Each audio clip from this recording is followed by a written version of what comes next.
Welcome in, everybody. Hopefully, you can hear me loud and clear. Want to welcome you back to the Sleuth Intuition channel. I'm your host, Patrick Vallejos, coming to you live from Phoenix, Arizona. This is part 9 of everything I have relating to Abby and Libby's case.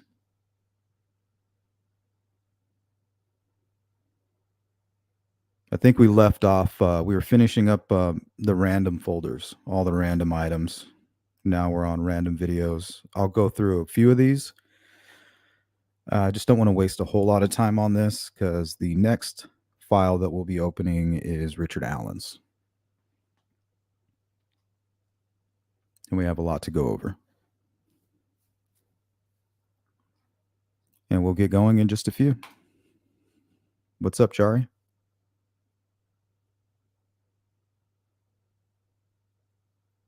Yeah, I'm hoping we'll be able to close the books here soon. It just, it still amazes me how upset I get just looking at all this information, just even typing in like the live stream information, Delphi murders, this, and that, and then I put up this photo. It's still really upsetting. We've been obsessed with this case for a long time, wanting to solve the mystery, wanting to better protect our own families, trying to understand how something like this could happen.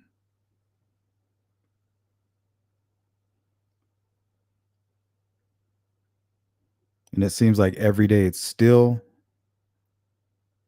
just as upsetting as it was on day one.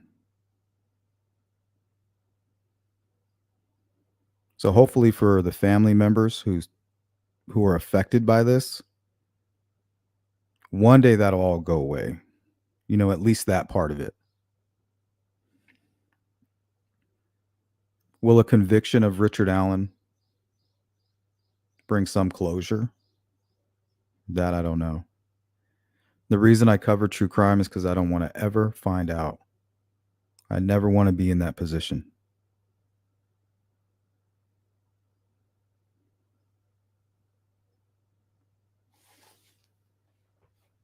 Good to see you, Jari, CJ, Connie Hill, True Crime Fangirl, asking about that image.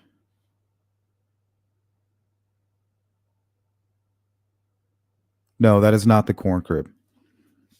It might be as old as the corn crib, but what that is a shack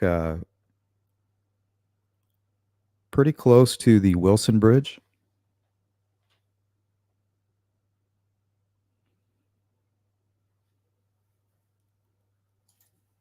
And we're going to talk about that. Hopefully today we'll get to that. This will be a 10-part series, so that means we have to cram a lot of stuff in today. The reason we had to cut short yesterday is I got a text from my wife telling me that they had a scheduled power outage. And when she got the message, she was kind enough to let me know because she knew I was going live. And sure enough, 30 minutes after I had logged out, the power went out for about an hour. Good to see you, Julianne. Patricia, Beach Fairy, welcome in. Christine Robbins. Audrey, how are you?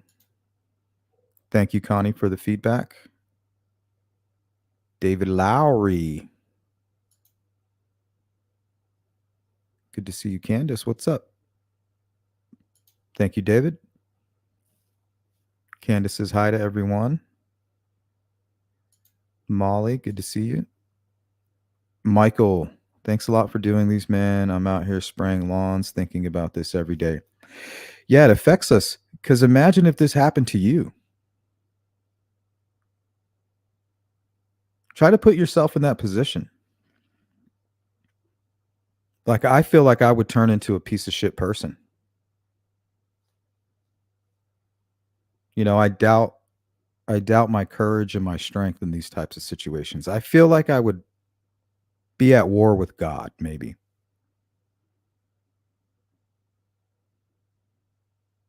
And I have a great relationship with God, a personal relationship. And that scares the hell out of me.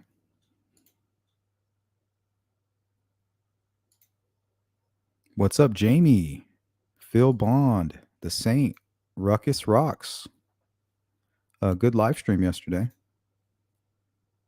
Cynthia, good to see you. True Crime and Other Stuff, welcome in. Don, what up? Cindy, TJ, good to see you again. Julia Burns. How long does the defense have before the trial date this May to decide if they want to postpone again?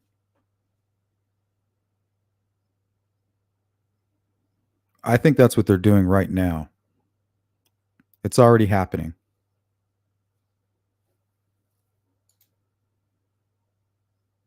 Remember, it's chess. It's not checkers. Everything they're doing is at least a 3-step process.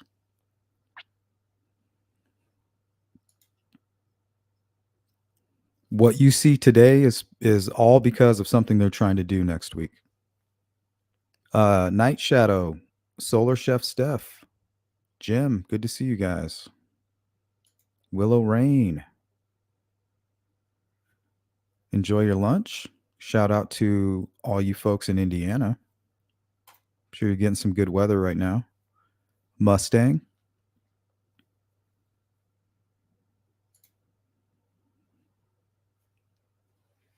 Audrey says, I couldn't imagine, and them to have the video and audio not being solved for so long is unbelievable.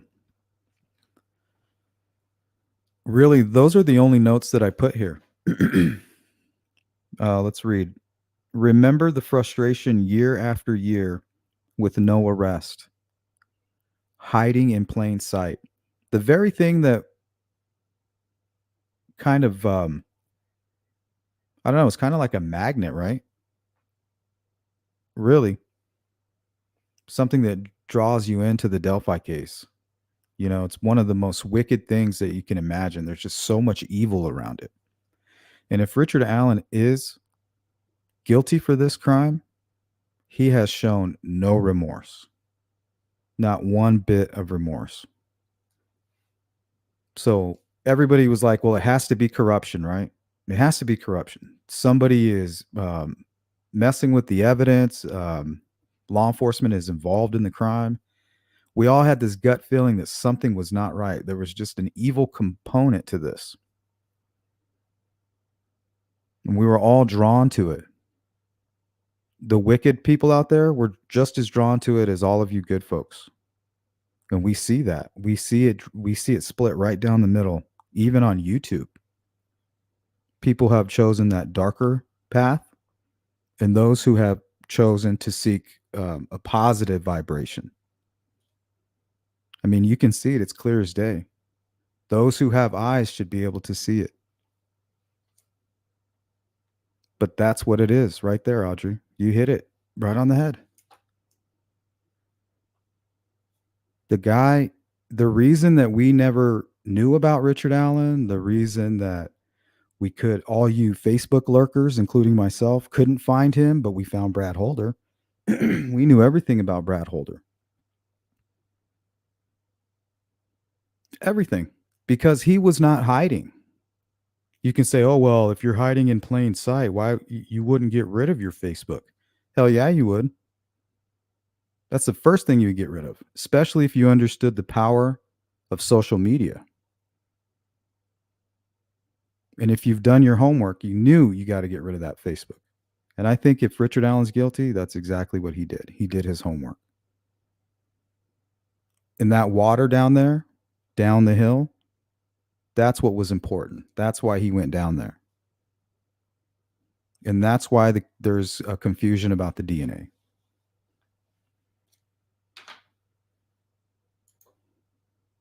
What up, Road Dog?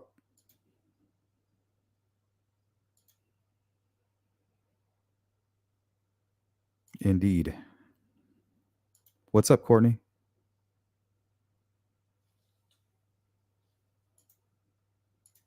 TJ, the fact the parents have been able to stay as quiet as they have and out of the spotlight shows they are a lot stronger people than I would be.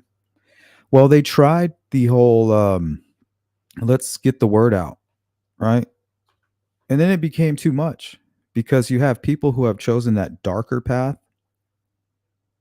who think it's okay to attack them. I mean, we're talking about real victims. We're not talking about, oh, my husband is a killer. Now my life is awful. No, we're talking about people whose family members were brutally murdered in the middle of the day. Oh, how was your day today? Just two people that I probably care about the most in the world were brutally murdered by somebody that we have no idea who it was. Oh, well, you did it. You had something to do with it. Right?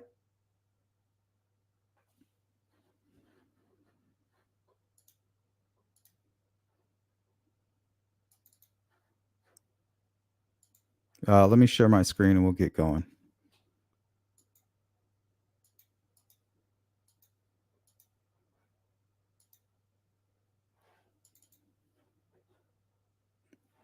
Now, what you're about to watch is Tobe Lesenby with Barbara McDonald. And it's just a short clip. They're talking about fingerprints and DNA. Let me know right away if you cannot hear this. I asked him about fingerprints. There were some fingerprints collected. Do you know if those fingerprints belong to the killer? That I do not know. So unknown fingerprints. That's interesting because I know that they got fingerprints from all of the friends.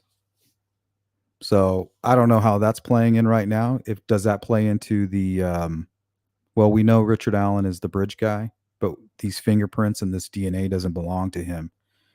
So we're definitely looking for who he was with out there. And same with DNA. You have DNA. Yes.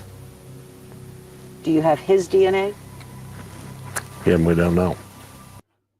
Or did Richard Allen utilize the water that was in the Deer Creek to maybe make it hard or difficult for them to make an exact match? Thank you, TJ.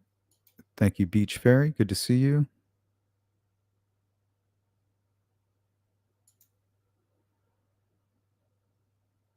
Welcome in, Purple Haze, JL. The Saint says the Odin lot, if smart, wouldn't speak to this defense team. Not one word.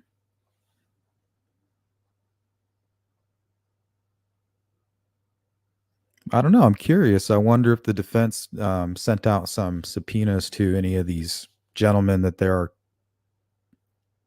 putting under the POI spotlight. I'm almost certain that they would subpoena Amber Holder and the two sisters of Elvis, because that fits into their narrative and it might be admissible. Kind of goes with what is tangible for them.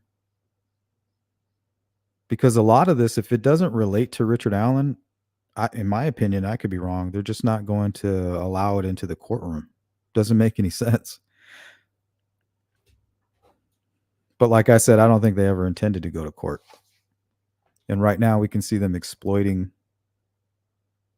the investigation for any kind of a technical issue so they can get them off on a technicality.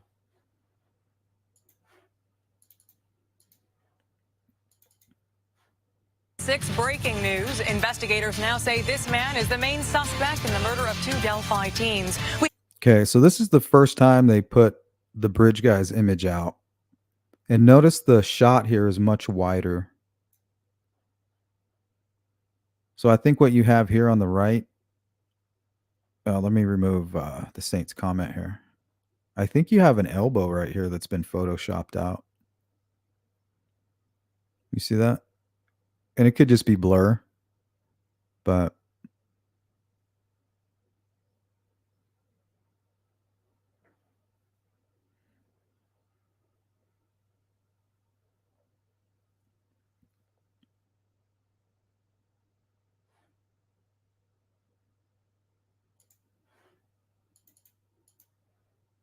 here's the second one.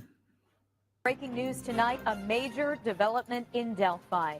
State police say this man is now a suspect. So they put out these two photos. And when they interviewed the three witnesses, the young girls, they said the man that they saw is this man here. Even though some of them described it as all black. Because if you look to the right, on the right side of his body, like it looks dark. And plus, you're not supposed to remember this guy. There's no reason you're going to remember him exactly the way you encountered him. Unless you were training your mind to do it and you were preparing yourself. And even then, you're not going to get a perfect description of the guy.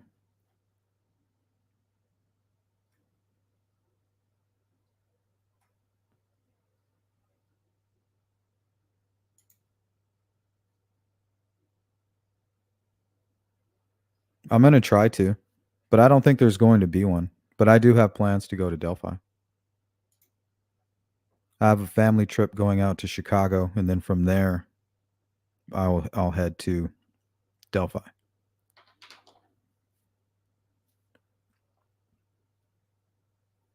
Saint says, hopefully Judge Gall has them in checkmate.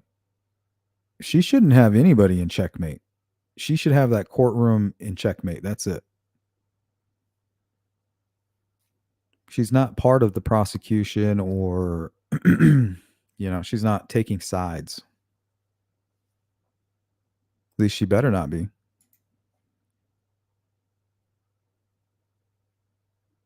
If the trials go ahead, there'll be a bunch of last-minute travel planning, it seems. No one wants to prepare because they don't think it's going to happen. Well, it may happen. I just know it'll be delayed a few times.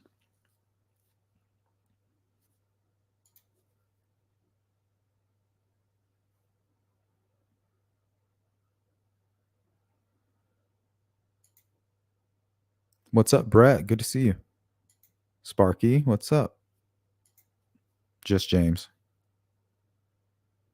What up, James? What's up, Robin B? Good to see you, Robin. Shout out to Indiana. You guys better enjoy that weather while you can. I know here in Phoenix we are. It's about to get into the hundreds.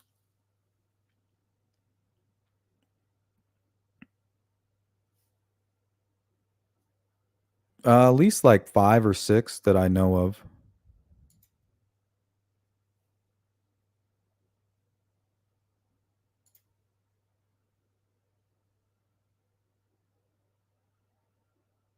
Beach Fairy says hit the like button.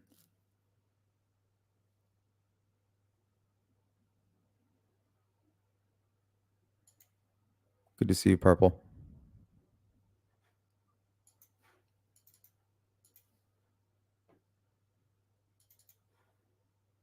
Our top story this morning happening right now in Carroll County. The sheriff's office and community members continue to look for 2 missing girls last seen near the Monon High Bridge Trail in Delphi. News 18's Alexis Moberger reports little one. how many have spent hours searching, Melissa. and they say they will not stop looking until the girls are found. We're just praying for their safe return. 13-year-olds Liberty German and Abigail Williams went missing Monday. The girls were last seen near an abandoned railroad bridge known as the Monon High Bridge around 1 o'clock in the afternoon. A little upset, confused, obviously very distraught, just worried. All I want to do is have the girls get home safe. The girls were dropped off near the bridge to walk around and hang out. They had made arrangements to be picked up by a family member later in the afternoon. But when it came time for the girls to be picked up, they never showed up. Getting scared now. Abigail's mom, Anna Williams, has spent hours worrying, just hoping to hear her little girl is okay. It's getting cold. Been out a long time. They don't know what time they ate last. The girls haven't answered their phones since around the time they went missing. Missing, abducted, we don't know for sure. Cell phone has been pinging around town here. There's a cell phone tower, but the ping was last noted about 5 or 6 hours ago. They say the phone's now dead. The last Snapchat from one of the girls was from 2:07. Text, I saw a text where they got delivered, but they never got read. Very scary situation right now, and I just want her home. Now many are on an extensive search to find them. Ravines, ditches, trash cans for phones, any sign of the girls, and anything we can find to find them. Deputies, firefighters, and local police are checking every crevice and nook. Looking for answers, looking for the girls. But so are What's up, others Charlotte? from the community. And many of them say they won't stop looking, even Miss if Thang? it takes. Daybreak, fall over with exhaustion. Honestly, I hope they're just hidden up somewhere, What's up, scared to be Melissa? in trouble. Alexis Moberger, News 18.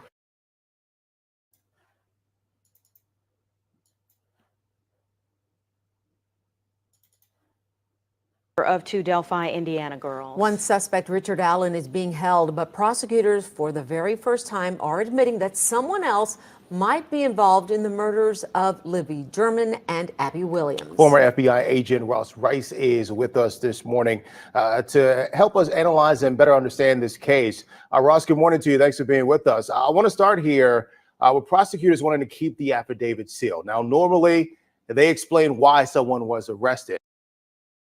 Let's go to Julia's comment here. I don't understand why they would care to edit out the girl's elbow unless they were trying to be discreet about where the video came from, Libby's phone, before publicly confirming so. Yeah, you just answered your own question. But yeah, that's what I think happened. Walk us through how could unsealing an affidavit compromise a case like this? Well, that's a great question, Terrence, and I don't think we'll know the answer to that unless or until the affidavit is unsealed. They obviously have someone or multiple people that they think might have knowledge or involvement in the case, whether it was in planning the murders, helping Richard Allen after the fact. In any case, those individuals will be criminally culpable. It's just a question of who they are and what the evidence is against them. I find it kind of unusual that they would make that request at this point in time. They obviously have enough evidence to charge Allen and go forward with the trial. I just can't envision what the issue would be in maintaining the secrecy at this point. Speaking of secrecy, let's talk about this, Ross. So there's been a lot of surprises about this case. We didn't know Richard Allen had been arrested until days later, and he even had a court appearance before it was made public. So how unusual is this type of secrecy, and how much of a burden do you think it is on prosecutors to prove that's necessary to protect Shout out case? to the UK. Well, that's the argument they made in court yesterday, and we'll see whether the judge supports that or not as far as keeping the affidavit secret. At some point, it's going to be made public. Obviously, when he goes to trial, whenever that might be. As far as how the case has proceeded so far, you're right. It's been very unusual. The arrest was on Friday. The initial appearance, I don't think, was in public until Monday, several days later. It's just a lot of strange circumstances surrounding this case. You know, when this case first happened, it gained national attention. There's been a lot of focus on it. It's been years. Some people wondered if anything was going to come of this. And here we are now with new evidence, new information. And I'm wondering, as you have watched this progress, as somebody who's an investigator, obviously you don't know exactly what's going on, but what are you getting? What are you feeling from hearing what we're now learning about what prosecutors may have against the suspect or suspects? Well, that's a great question, Sylvia. And if you heard his defense attorneys yesterday after the hearing, they were pretty much dismissing the charges as being unfounded, and there was insufficient evidence to support them. Now, Molly, I don't know who that guy was. The guy who was like he kind of looked like he was doing bad acting. Like, yeah, I'm searching. Not sure who that was. Now, obviously, that's a position that defense attorneys are going to take for their client in just about any case. But I hope we don't have a situation here where public pressure forced the prosecution and the police to go forward with a charge that there isn't enough evidence to support. And we're really not going to know that until the charging document is unsealed, which details the probable cause to make the arrest. Yep, and that's when we seen the bullet. Yeah, a lot of unknowns here, but we do know the family is being walked through every step of this case by the prosecutors. Ross Rice, always fantastic to talk with you and get your expertise on. Oh yeah, DP. Phoenix is a huge baseball city. Yeah, we ride for the Diamondbacks. I'm not big into sports, except for boxing and a little bit of MMA. But yeah, they love baseball here. The A's, I'll go watch the A's play. They do their spring training. The Cubs.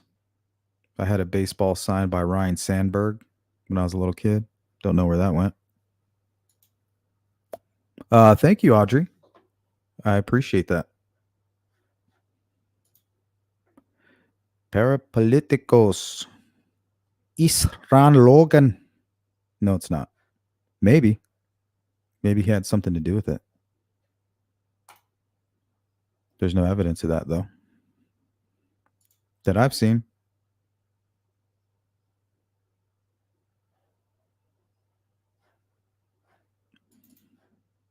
Well, how do you know Ron Logan? Because your dads were friends? Yeah, I've known Ron Logan my whole life. They tried pinning it on me. Well, that's what you said. Do you think they're asking you because you and your family know Logan? Well, they asked me, like, they said that my phone pinned on the cell phone tower in Delphi that day and all, but that's bullshit. That wasn't in Delphi that day. Garrett Kurtz talking with Open Secrets. That's the name of her YouTube channel.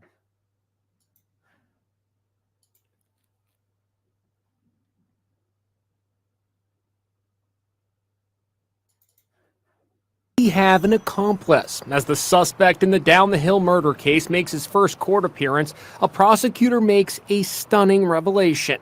We believe Richard Allen is not the only actor involved in this. The news came at a bail hearing today as prosecutors said information about the case should remain sealed. Let's go to Heidi's comment. Welcome in, Heidi. Why do you think the defense has not made any accusations against Kleins? Would seem more plausible than Odinist.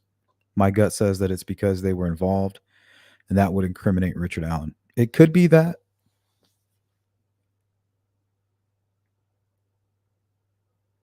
But I don't think they would do something like that. I think that they've allowed themselves to truly believe it could be the Odinists. And I think that's just something you have to do as a defense attorney. A lot of weird mental gymnastics and moral gymnastics, I guess. But also, Kleins were represented by Aki and the Rosie firm. So that was Klein's attorney up until the very end. And it was also the firm that was representing Ron Logan.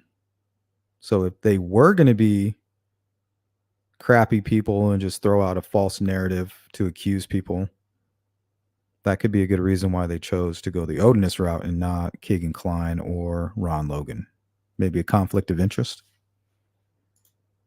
Because the investigation is ongoing. Today was sort of the most perhaps strident statement from law enforcement or the prosecution about the possibility that more than one person is involved. Allen, who worked at the local CVS drugstore, is accused of murdering best friends Abby Williams and Libby German on this country trail outside Delphi, Indiana. His lawyer says people shouldn't rush to judgment. Our client, very emotional, looked us in the eye. He said, "Hey, I am not guilty." In a handwritten letter to the judge, Allen says his wife has been forced to immediately abandon employment for her personal safety. She has had to abandon our house for her own safety. You're going to pay for that. You're going to pay for making my wife sell the home and ruining my reputation as the quietest man ever to play pool at JC's.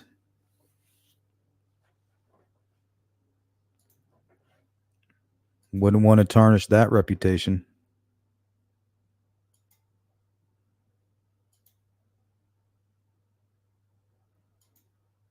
And I'm sure at some point, if he is guilty, he said that out loud. You know, I'm a quiet guy. Nobody sees me. Everybody looks right around me, right through me. I'll be able to get away with this. Hey, what's up, Shadowbox?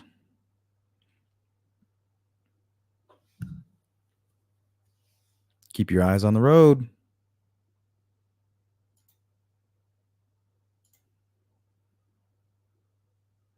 Guy news clips of JP or the young Richard Allen playing pool pick you have.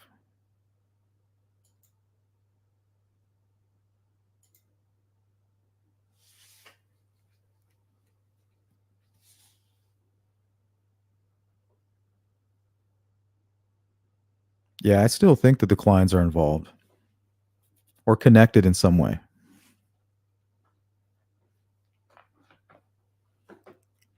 But the only reason I think that is because of the weird coincidences that were going on with the Wabash River search. And the fact that wife Lola was meeting with Keegan Kline and trying to catfish him out of information.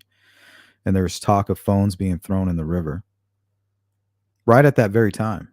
And we have logs and everything to prove it. So we know at the very moment that she was visiting Keegan Kline in person, that's when the search began. And that's when, shortly after that, is when Keegan started meeting with Nick McClellan and calling him, I met the guys. Like he's part of some team now. Yeah, I love boxing. I used to be a backyard boxer.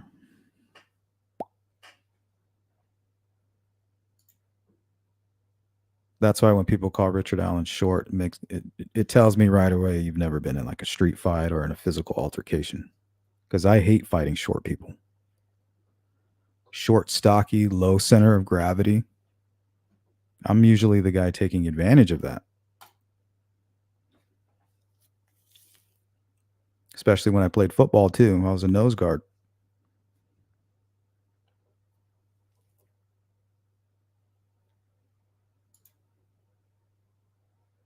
I think Richard Allen played football too. I have a photo of him in a football uniform.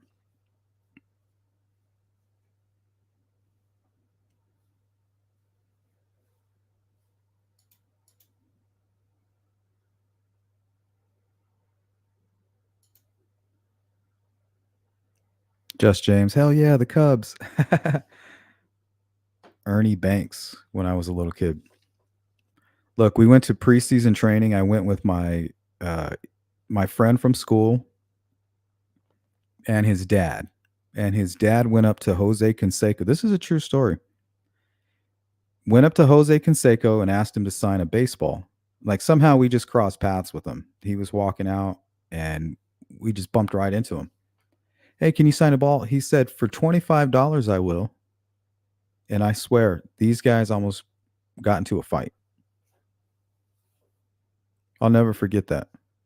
I remember thinking from that point, I'll never be a Jose Canseco fan.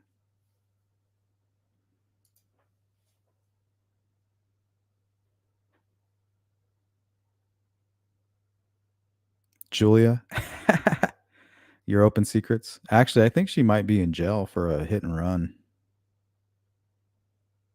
She should be getting out pretty soon. I think she got 3 years or something like that.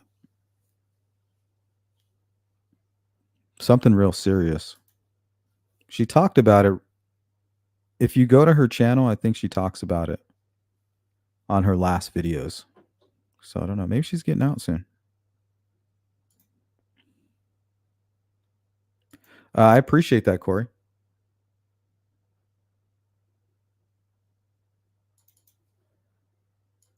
You right now to follow the breaking news in Carroll County, where Fox 59 has confirmed an arrest in the Delphi murder investigation. What's up, Brain Dancer? Police have yet to give a formal statement on the suspect. And Fox 59's Courtney Spinelli joining us now here with more on what we do know right now. Yeah, good evening. In a small community like here in Delphi, news travels fast, but even still today, Many people tell us they were stunned by word of an arrest, but it also comes with many people who told us this brings with it a feeling of relief here in this community. The case against Richard Allen, who was arrested in connection to the Delphi murders, is sealed. No information about whether he has been charged or if an initial hearing has been set has been released. Multiple sources tell us after he was booked into the Carroll County Jail, he was immediately taken to a state correctional facility for safety reasons. It's now been 5.5 years since the bodies of Libby German and Abby Williams were found below the Monon High Bridge with no arrests being made. We just went by there to see the memorial. That's still a reminder of the deep pain this community has felt after all of this. Allen's neighbors told us they were shocked by his arrest and recalled seeing police activity, which we're told included digging up a fire pit out back of his home. Boom. Look at that shit. And the crazy thing about this is apparently they were searching with something similar to a metal detector. And they were and they went directly over, according to the neighbor, they went directly to this spot, waving some kind of item over this area. And I'm thinking it's something that was finding decomposition of flesh or, something that was living at some time. Possibly, I don't know. Maybe they were looking, who knows? They were looking for something here and they didn't spend much time here. And then they dug 3 small holes, and I'm wondering if that's what we're seeing here. Like everything kind of pulled back. And then 3 quick holes here.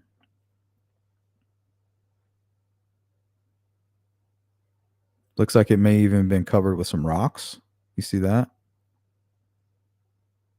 That's interesting too. So I don't know what was buried here. A cat? Were they trying to get a hair sample? Did somebody tip in information and they knew to go looking here? Last week. I saw police cars going down there, a couple of police cars, and I never thought much of it. Now, Indiana State Police fire pit out back of his home last week. And I wonder what was going on in this little shed. So you have the fire pit right there. But before this happened, if you look at the photos of the backyard, and you can kind of see a little bit of the garden here, I think there was tomatoes planted right over the top of this. Now, why did you plant a garden over the fire pit? You got some splaining to do. I saw police cars going down there, a couple of police cars, and I never thought much of it. Now, Indiana State Police have scheduled a 10 a.m. briefing on Monday, expected to update the media and the public with more information related to this arrest. It is important to note that that will be 72 hours after this arrest, which is the limit on how long the state of Indiana can hold a defendant before releasing more information on their whereabouts and any potential charges. And one more thing we do want to know is that while he has been arrested in connection to the Delphi murders, we have not been told by law enforcement what his alleged role was in all of it. Of course, working to dig into that tonight and in the days to come. Carol, did you even read the title of the video? Just kidding. All right, we'll take a look at a few more of these. Let me find some obscure ones here. Let's go to Michael Catt. God rest his soul. Like, how's come nothing's came forward? So Michael Catt is asking Kim Riley, how come nothing's come through? If you have DNA, why hasn't it come through? And we now know that the guy whose gun who matches the bullet has no criminal record. And that's the guy that we're looking for, is the guy with no criminal record. You know, it's just one of those situations when we got a case that this person's never apparently committed a crime before. Okay, so they have something, guys. They have something that they can match, or at least something they can say, hey, we can't eliminate this guy. And that is very powerful evidence to say, hey, we know that this DNA matches to you in some way. Whether it's your brother, your mother, your sister, your auntie, your uncle, your third cousin. We have enough markers to say that this could be you. So out of all the 13 billion people in the world, it is most likely that this belongs to you or somebody close to you. That's huge. You would feel that he had never committed a crime. He has no DNA in the database. Well, I can't comment on that, but I'm just saying that's what it looks like. I mean, it's a possibility he's done something, but we can't find no traces of it. That was my. Good work there by Michael Catt.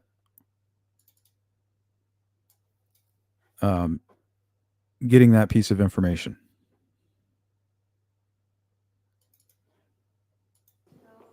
The judge signed a probable cause affidavit for the arrest of him. I can't wait to tell the story. The judge signed a probable cause affidavit for the arrest of him. I can't wait to tell the story, but today's not the day. When do you think you can tell that story?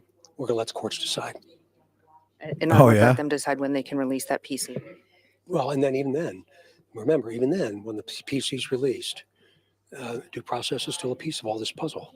And this isn't over until it's over. And that's where the conviction of him. Are you confident this is your guy? The judge signed the probable cause affidavit for the arrest of Richard Allen for 2 counts of murder. Yes. Do you think there are other people involved? I'm not going to go there. There's still speculation out there that investigators should still continue to look, even though he's passed away, at Ron Logan, where the bodies were found. We're going to keep doing what we've done until there's nothing left for us to do. We're going to keep doing it. Now, Ron Logan is one of the only people who was ever publicly cleared, if that means anything.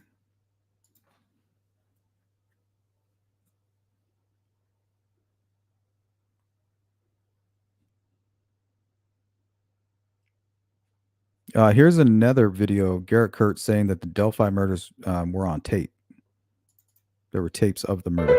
She told me that Sheena Cottrell and Nick Edwards had fucking videotapes of shit. And he says Nick Edwards and Sheena Cottrell had videos of it, of the murders. she heard him talking about it. And then when I asked her about it, she's like, oh, I don't know nothing. But that's according to a lying piece of shit, Amber. What the hell's her name? Is it Garth? I don't think I'm getting the first name right.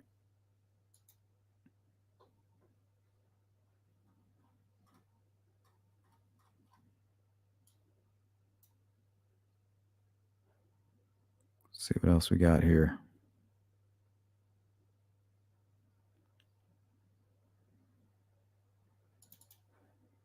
He did secure that crime scene for about 3 days, and they searched it, and then they cleared it for about a day, day and a half, and then they re-secured it. You liar. Liar, liar, pants on fire. So I think her information about them re-securing the crime scene was correct. But I'm sure what they did was they secured the crime scene. They did everything they could up until the point where they removed Abby and Libby and transported the bodies out of there. And then they probably re-secured it. And then she went ahead and just told a bunch of lies about it. Fig. Lies, lies, and more lies. My understanding is that unspent shell was discovered during that second search after the scene had been re-secured. Real? See, which could be true and still be on the 14th. But she's taking it upon herself to embellish and turn the wheel towards her Ron Logan suspect. Good to see you, Fig. Jill, how are you?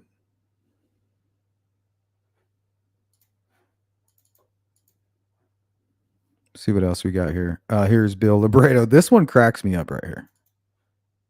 I thought it was hocus pocus. I honestly didn't. No disrespect, Libretto, but you are not a good actor. You're worse than the guy who was holding the flashlight in that search video. I thought it was hocus pocus. I honestly didn't. I'd never heard of it. Now, remember, at this point, Bill Libretto hasn't been officially taken off, right? Brad and Andy were reinstated as the defense, but there was still an upcoming contempt hearing, which he was actually at. So the reason that he was at that hearing was because he still didn't know what was going on. Is he coming back? Is he leaving? So he gives this statement before all that happened. So of course he's not going to say Richard Allen is guilty. And the more I got into it. Okay, so you're telling me a guy who has worked in Indiana for how long? This is the first time he's ever hearing of Odinism? Interesting. That's a real thing. It's real, guys. It is a real thing, and it's scary. And it's scary.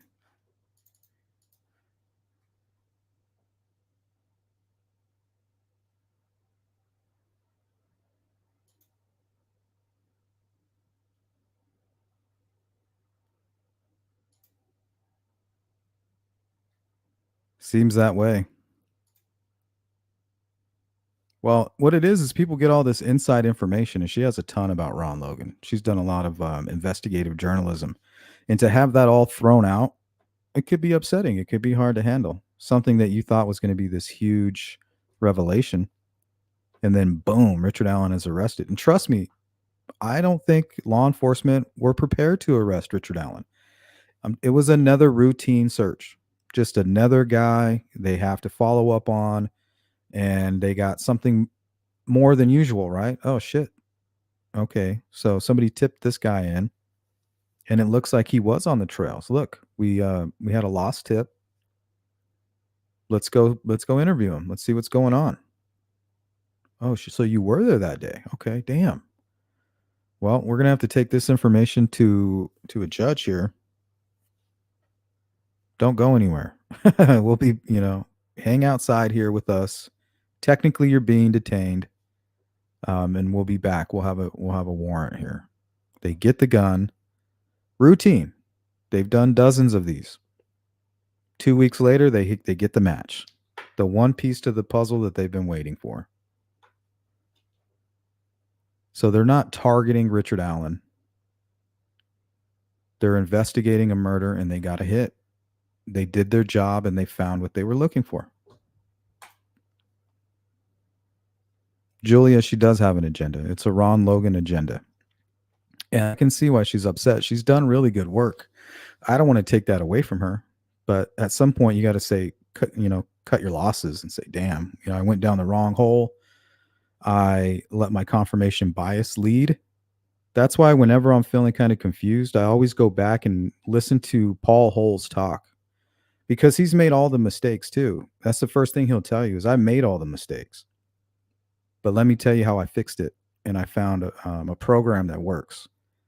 So if you're having trouble and you're lost in some true crime case that you're looking into, just go check out Paul Holes. Listen to the man talk. Listen to his experiences.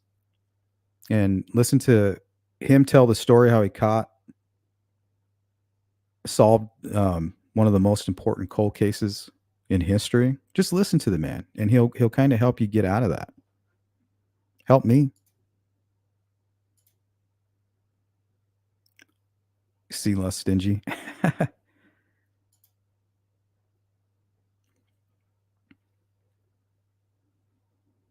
Here's some of the confusion. As of the facts that we have collected at this point in time, we have not about tied it the to any voice. other, known homicides. Keep in mind that there is the likeliness, the possibility of more than one person. We're not saying that the voice that you heard is the same as this person here.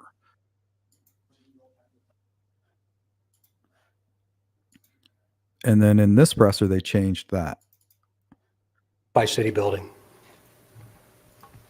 But remember, they were still very early on in the investigation there. That was the first presser ever given when Burston said that.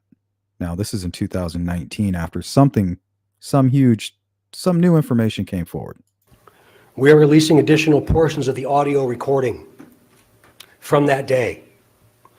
Please keep in mind, the person talking is one person and is the person on the bridge with the girls. So they kind of clarify that.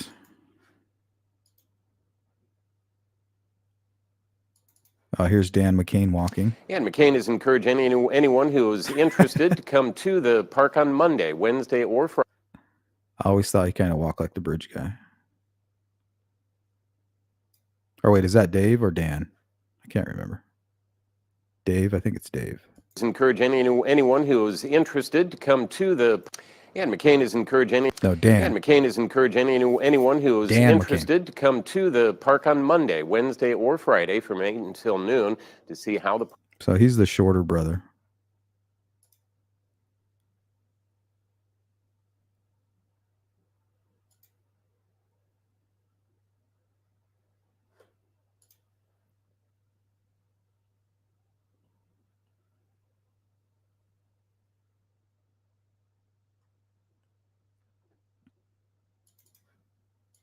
Deal with those tips.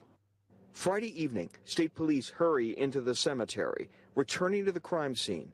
Undercover officers did some work and left about 20 minutes later. See, that's pretty good. They had undercover cops hanging around the bridge, kind of looking to see if the killer came back. That's impressive. Same time, troopers checking out a car left at the High Bridge trailhead. Turned out to be a woman and kids out walking. Shows the high pace of police activity that'll go through the weekend, they say. Near sunset, up on High Bridge Trail, I thought it was important to do. Chastity Gerald knew both Libby German and Abby Williams, the girls murdered not far from here. Libby was a good friend. She loved to swim. And she's like always nice and happy. Still hard to believe that it's happened, she says. Chastity was not on the trail Monday, but her friends were, and they told about a man they saw. Yeah, they said that they had said hi and he just like brushed them off and kept going. Did they think he was strange, out of place, or? They said he was, but then again, it could just be a rumor. They described him dressed in black. Meanwhile, police continue the search for this man. He would have been on the trail the same time as... Described him dressed in black. Interesting. Let's go to Ruckus Rocks here. I showed everyone a picture of the bullet on the ground, and people still don't believe it. Don't I have a trusting face? You're funny, Ruckus. The folks who are down the dark path, they won't believe anything. I've done it before. I've showed them the receipt, showed the facts, the proof. They still won't believe. So it doesn't matter. That's why I stopped arguing with them. There is no convincing them of something they've already confirmed in their mind. There's no budging. That's what the outrage is all about. It's that nobody else can see it except my outrage mafia.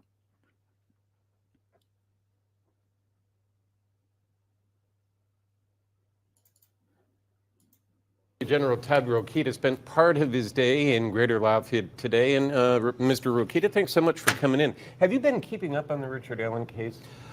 We have, in the sense that we represented the Department of Corrections today in the subpoena request from the prosecutor. So we have some tangential relation to it. And then, of course, if there's any appeal, we'll be involved there.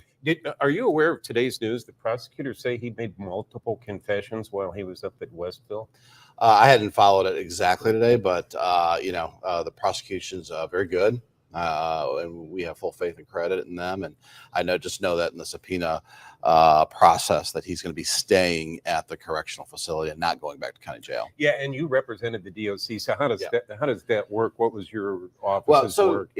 That's a great question, a good civics question. The Attorney General represents all the state agencies, or nearly all of them. And then we represent all the county prosecutors in terms of any appeals that come about as a result of their motions or even as a result of the final verdict. So, and the reason for that is because state criminal law needs to be uniform, especially at the appellate stage where precedents are set. So you don't want one county's prosecutor deciding something one way on appeal by the way he or she argues, and another county arguing the same issue a different way. So it all has to kind of come together. And it's my job as Attorney General, with the help of some great deputy attorneys general in a pretty large division of our office called criminal appeals, to make sure all that's synthesized. So what work would you have done in the DOC representation for the Delphi case? Right. So the Department of Corrections is a state agency, and they were subpoenaed, I believe, by the prosecutor for their testimony. And they deserve representation in that process, just like everyone else who would get a subpoena. And so we represented them. It wasn't necessarily a heavy lift, but we wanted to make sure they were prepared for the kind of questions they were going to get, that they had the information that both parties would want, and it went well. So what do you make of the case in general against Richard Allen? Well, I'll tell you, I've been following this case ever since I was the congressional representative from this area, and it's just so heartbreaking as a father to keep rehashing that story. And I know the people of this community and myself, we've been waiting so long for justice to be served. Still, this isn't necessarily a slam dunk case in that respect. The evidence is circumstantial. I want to see justice done, and I want to see it done to the right person. And this is not the easiest case to prove in that respect. Also, I remember that I have a reward out that I'd like to see the state police make sure if there is a conviction here, it gets out to the right people. So what the hell is he talking about there? Is he just talking about it? Just bringing it up? He's making it seem as if he expects somebody to get that reward. That I'd like to see the state police make sure if there is a conviction here, it gets out to the right people. So, I mean, back from when I was in Congress, there was, I think, a $25,000 award that I was part of. So who would get that in this case? We'll have to wait and see how that works out. But it's for the person that helped us get the evidence.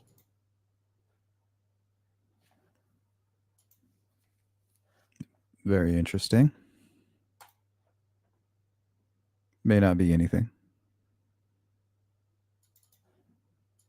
Profiler John Douglas. John, thanks for coming in this morning. That superintendent seems determined, thinks he's close. What do you make of his strategy? The strategy is good. He should have done the strategy a long time ago. This case really could have been a solvable case really quick. I learned over the years at Quantico and since retirement to work in these cases, you should be releasing information relative to pre-offense behavior, post-offense behavior regarding the crime. The tape itself, it's not an order he's giving them. It almost sounds like if it would, like a school teacher would say, guys, down the hill, or a coach, like someone who had. Let's go to comment by ST3. Good to see you. If any other suspect was arrested and charged who did not own a gun that matched the bullet. What do you mean? How are you going to, you need the gun to match it. And that's the only reason they charged Richard Allen is because the bullet matched his gun. That's it. That's what they've been looking for. That one piece. Very familiar. Very familiar. And that's the other thing, familiarity with the area. When criminals perpetrate a crime, there is a thing that we call the comfort zone, where they don't just perpetrate a crime, particularly like this one here, in an area where they've never been before. So this person has been there and feels extremely comfortable. It was the victims were low-risk victims until they decided to go out that morning in that isolated area. They increased their risk level. On the part of the offender, his risk level was pretty high because it was daylight. This was a park, it's public, and there was a really strong chance someone could have come upon him. What kind of profile would you be building based on the information that you have, and what additional information would you need to make it more accurate? Well, what you need is the autopsy protocol, the autopsy photographs, the method and manner of death. You do the victimology, which is important in this case. Like as I said, they're very, very low risk types of victims. So you have this information, and for an age group, I usually start off at about mid 20s to late 20s. I've seen that the Bureau came out with a range. It's way too long, from 18 years of age to 40 years of age as a potential suspect. I start in the mid 20s, and I'll either tack on years or eliminate years based upon either the sophistication of the crime or the lack of sophistication, of the crime. Let's hope we stay close on this one, John Douglas. Yeah, just give John the case file and walk away.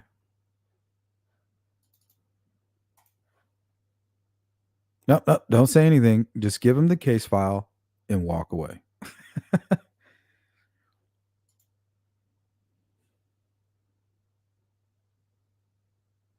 Okay, so I think that's all the time we're going to spend on the random Let me go through it real quick, see if I'm missing anything.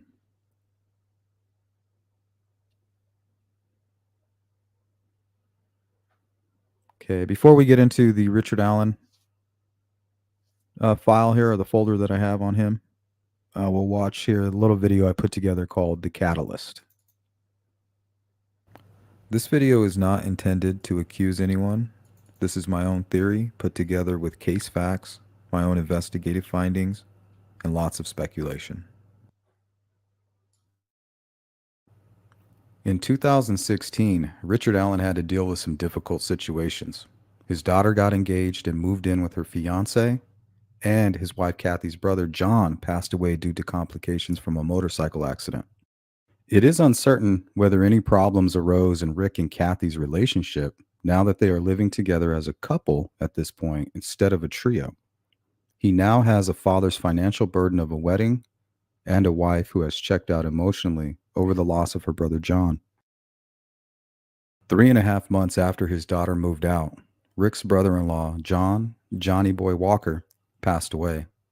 John was Kathy Allen's younger brother, and she had a deep admiration for him. Those who knew him revealed that he spent most of his time taking care of his mother or attending church. With John gone, Kathy's mother will need someone to care for her. My sources tell me Kathy and other family members shared this responsibility. This disrupted Richard Allen's routine by pulling him back to Peru, Indiana. Peru, Indiana is not only where Rick and Kathy grew up, it's also the birthplace of the infamous Anthony Shots profile. The creator of the account is a convicted child predator named Keegan Kline.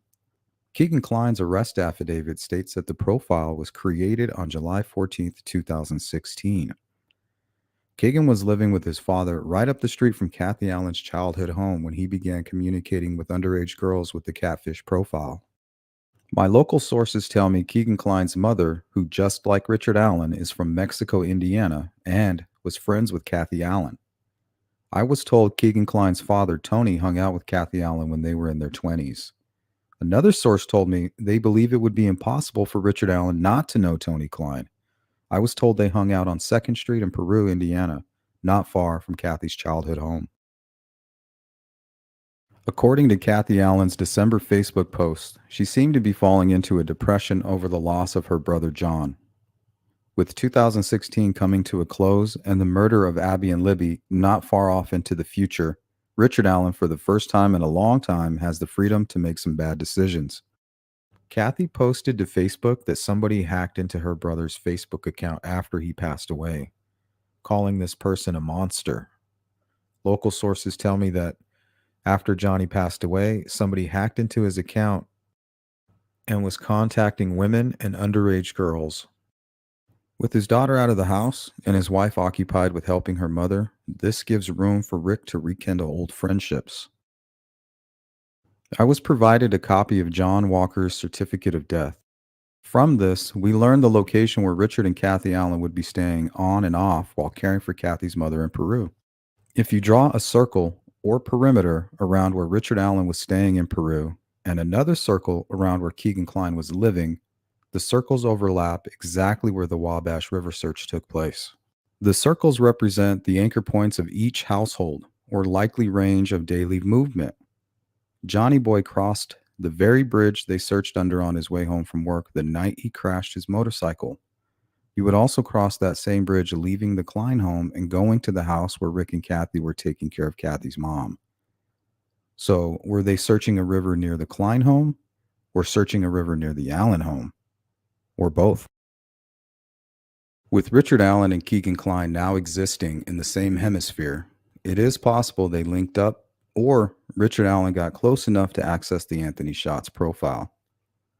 Delphi investigators questioned Keegan Kline about the Anthony Shots account in 2019 when he was finally arrested. Keegan Kline told stories of heavy drug use and passing out on the couch, leaving his devices for others to access. Investigators told Kline that someone was trying to meet up with Libby through the account. During that interview, investigators told Keegan that 2 separate devices logged into the Anthony Shots profile at 8 a.m. the morning the girls were killed. The location data tells us that the Anthony Shots profile was logging in and out of 2 devices at the Canal Street address where Keegan and his father lived. If the killer or killers were traveling from Peru, it would explain the talk about the Marathon gas station.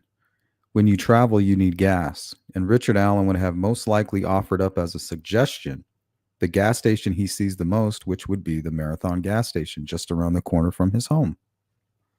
This would also explain why Richard Allen was captured on camera traveling west on 300. If he was coming from Peru and avoiding the main streets, this is the direction he would be coming from. I believe Richard Allen and his accomplices returned to Peru after committing the double homicide of Abby Ann Libby. Kagan spoke with Barbara McDonald and told her his father was raided by police over the Delphi case while he was in jail. Local sources tell us Keegan's grandfather was also served a search warrant. During the search, they apparently dug up his fire pit. Keegan Kline used his grandfather as his alibi, claiming him and his father were there all day. I believe Richard Allen planned to use a similar alibi, but had to throw that out the window after he was spotted without his face covering by Betsy Blair when he was on the bridge. Nervous Rick needed a cigarette. Richard Allen was most likely with all the people responsible for the murders of Abby and Libby while at Keegan's grandfather's home. This is where I believe they burned most of the evidence. On his way home, Richard Allen would have to cross the very bridge they searched under to get back to his wife and mother-in-law. I believe Richard Allen tossed a phone and a blade into the Wabash River on his way home from Grandpa Kline's. We know the day the river search started, they took Keegan Kline into ISP custody. Investigators took Keegan to Grissom Air Force Base to discuss the Delphi murders. Everything between Keegan and the Delphi investigators would be sealed and marked as confidential moving forward. We also know that 4 weeks into the Wabash River search, Tony Leggett is handed info that would uncover a lost tip narrative. 2 weeks later, Richard Allen is being questioned about the murders. After Richard Allen is interviewed, investigators served a search warrant on his home. They recovered devices, knives, and Richard Allen's gun. Neighbors reported that police also dug up his fire pit. 2 weeks after his home is searched, he is arrested and charged with the murders of Abby and Libby. I believe the motorcycle accident that killed Johnny Boy, God rest his soul, was the catalyst for these murders. I believe I have outlined the recipe for this disaster. I hope you enjoyed this video. Justice for Abby and Libby is coming.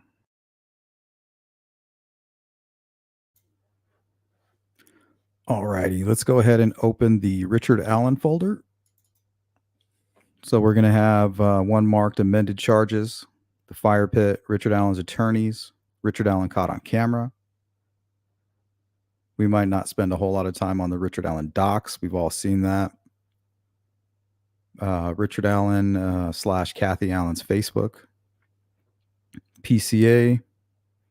Richard Allen videos, Richard Allen images. Richard Allen random info. Photo on Richard Shadow, which is a YouTube channel. Then I think that's what we will finish up. Hey, what's up, Dawn Spain? Welcome in.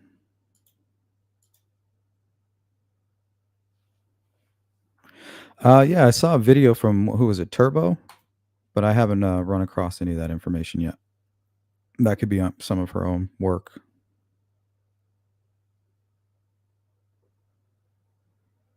I don't know anything I like. I just had some people that reach out to me.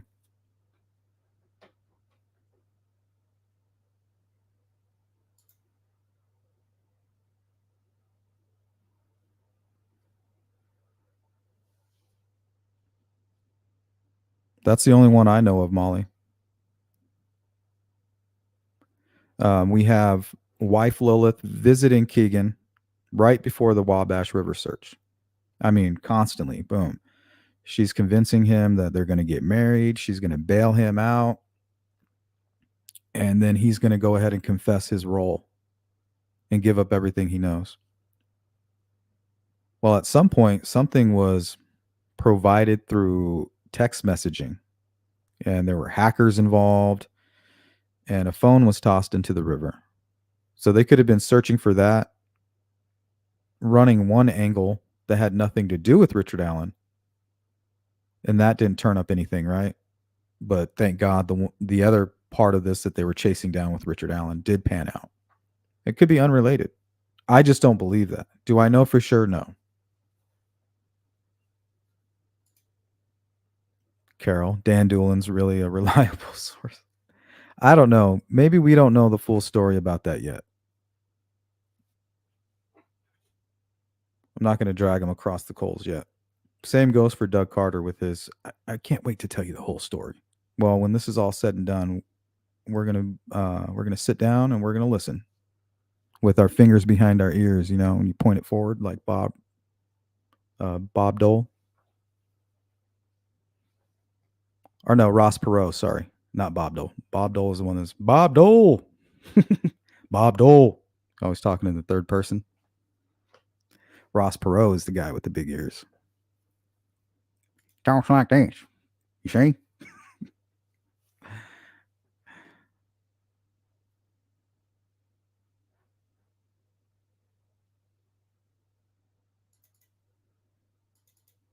Right, let's put these photos up on the screen.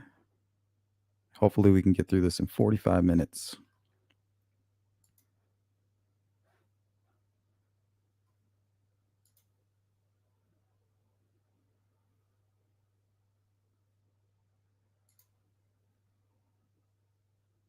Thank you, Beach Fairy. True Crime says, I so remember Abby's mom doing an interview that she had to bring in one of Abby's belts to law enforcement to see if it matched the size of the one they found under the bridge. Anyone remember that? No, but I do have a photo of a belt, and I didn't know if it was related to that. It's a black belt. I don't know if I have that. Let me see.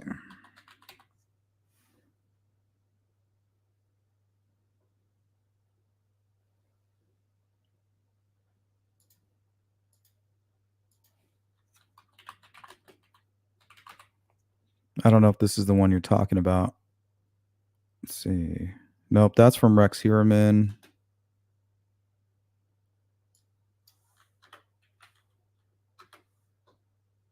Okay, here it is.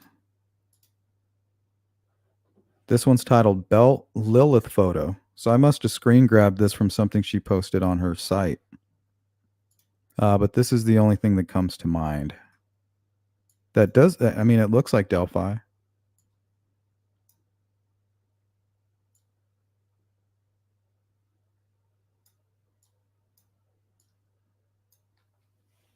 And this actually looks like part of the bridge.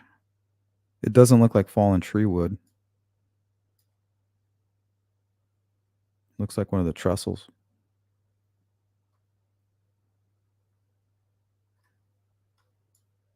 So I don't know if this is what you're referring to. The source of this is wife Lilith.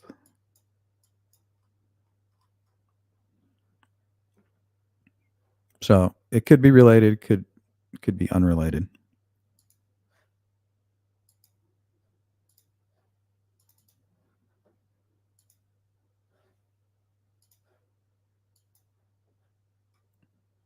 So here's a better picture of the garden.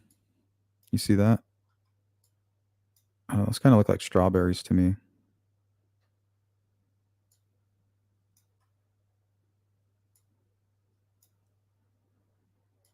And there's a photograph of the backyard where there's like 3 of these right here.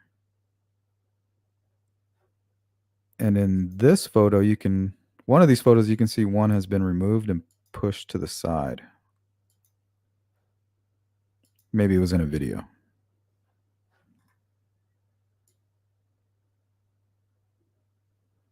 It looks like you can see some onions maybe growing over here. Some hammers. You have 2 hammers over here. Is that Thor's hammer?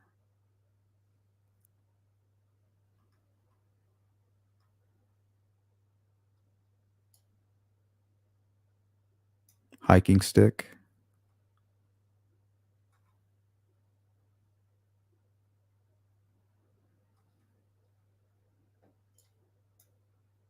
I was always wondering what was covered back here. Is that the motorcycle, or is that looks more maybe like a grill, maybe? Looks like a wheel to a grill right there.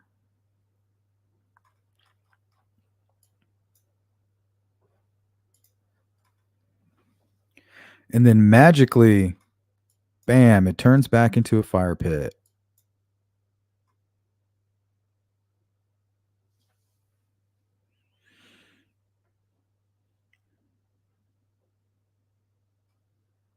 No need to hide it now. We need it to sell the home. Right?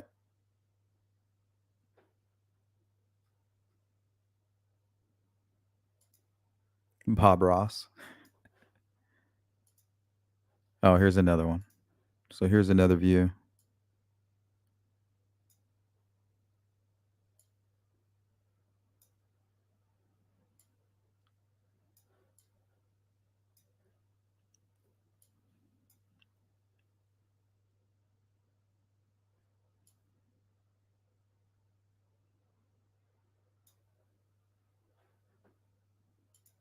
What's up, H. Nixon?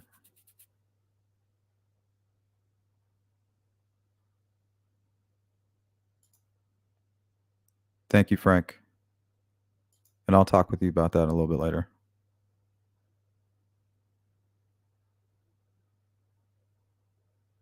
Hey, what's up, Redfoot?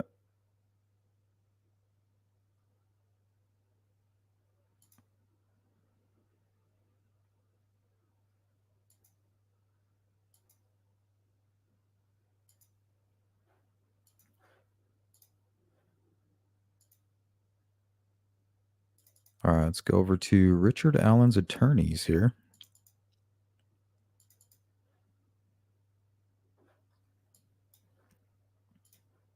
I think this might be from Libretto's webpage. Oh, no, that's Scremin. Been practicing law for 24 years and has litigated over 600 major felony cases, including murder, child molest, domestic battery, and life without parole.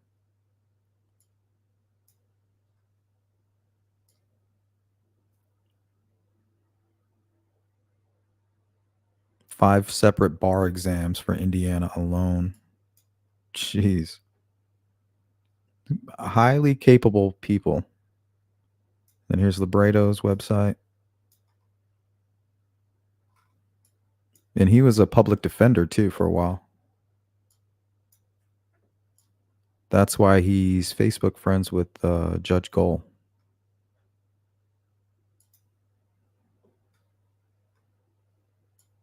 Allen County Chief Public Defender reinstated after weeks-long suspension.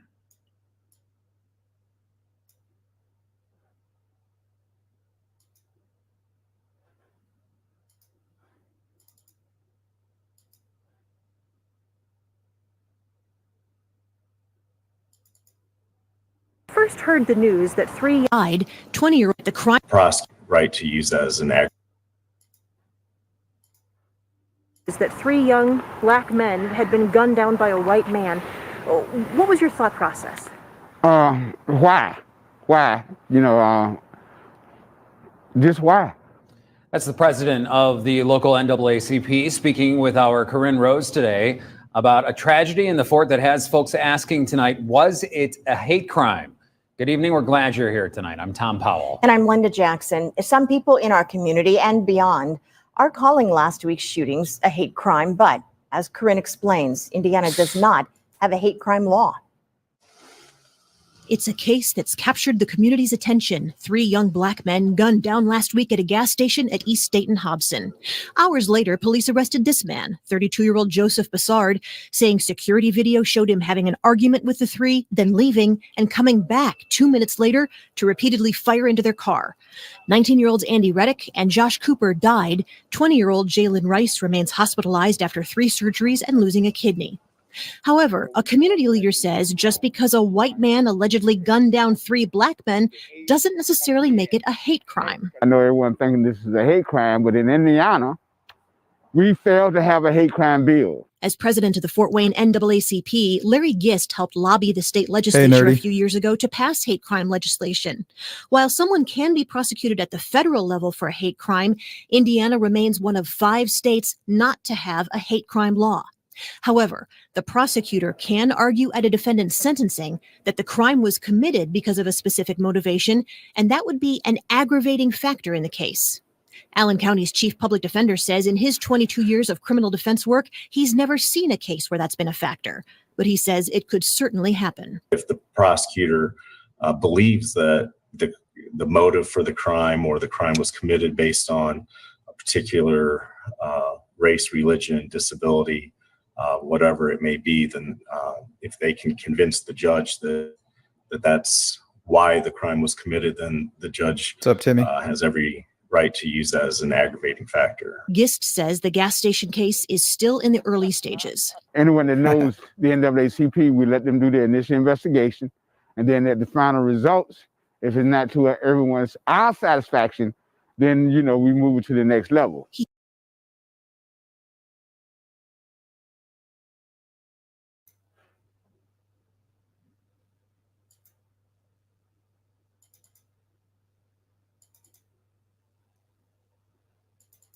Here's Robert Scremin. As succinctly as possible with these 3 kind of important timelines, the 70 days, 180 days, and 365 days. Got that slick if you're Nick in custody going on. and ask for a fast and speedy, the government has to bring you to trial within 70 days or release you from the jail. Otherwise, they have 180 days to bring you to trial or release you from the jail. And overall, they have a year to bring you to trial. And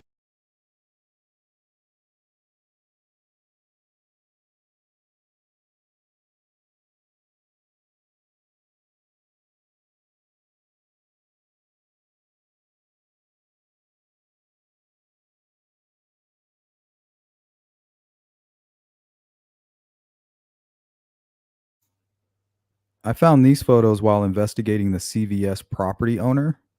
I was hoping to find something on Richard Allen, but I was shocked that I actually did. So I was the first one to present these photos to everybody.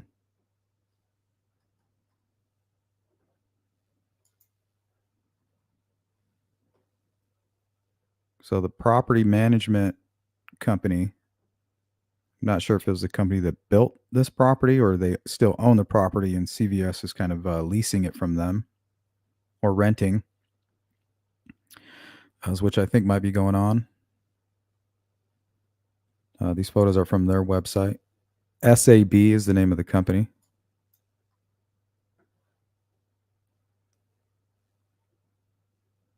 And they don't have these photos on their website, but what happens is when you search it on Google, these must be backpaged because they'll give them to you as an example, and if you pull it up on a separate sheet, it'll show you the actual photo. But I haven't been able to actually find them within the website. So it's kind of tricky just to get them in that sense. But one thing we do notice here, all these different businesses, you have McDonald's, and the sheriff's station, I think, is like right here somewhere. I'm talking like within, I think like right here, maybe.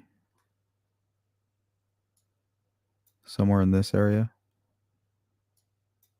You guys in Delphi, correct me. Could be the opposite way, but I'm pretty sure it's like right here somewhere. Maybe this building.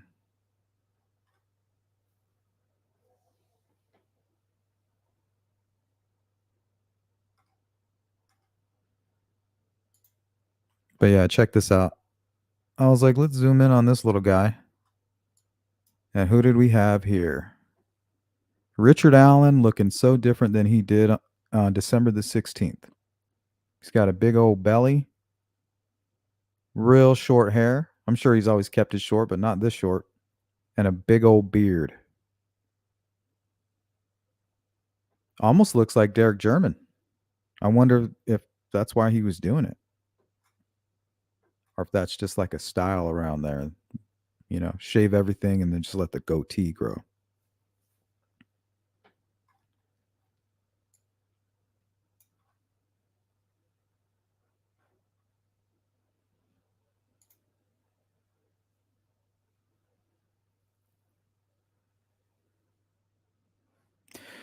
Yeah, and there's some debate over the car. Me and Brad from Outside of the Grid, and I think he might have been right. I don't know if I have that photo here. But yeah, his vehicle kind of seems like it might look like an SUV from the distance. I don't think I have that photo, but I know which one you're referring to. That actually might be Google Street View.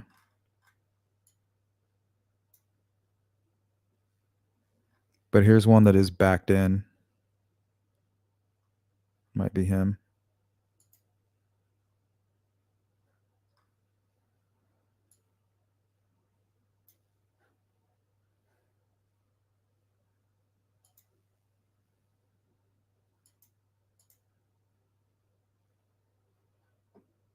You can see here Dairy Queen. So Kelsey was working here while the killer of her sister was working here.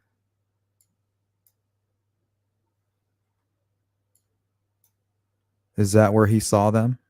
Is that where he first met the girls? He's on his lunch break. They're visiting Big Sister. And another strange story, maybe you guys can help me with this. Over here is this Pizza Hut.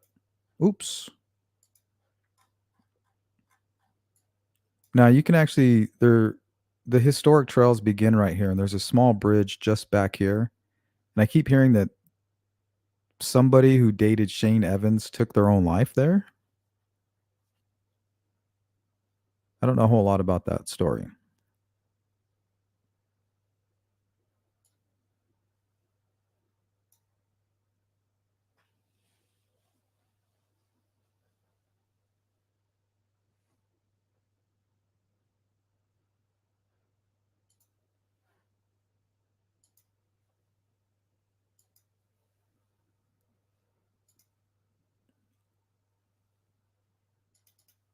We'll skip some of these. Let's go here to stuff that was found on Kathy Allen's Facebook before it was made private.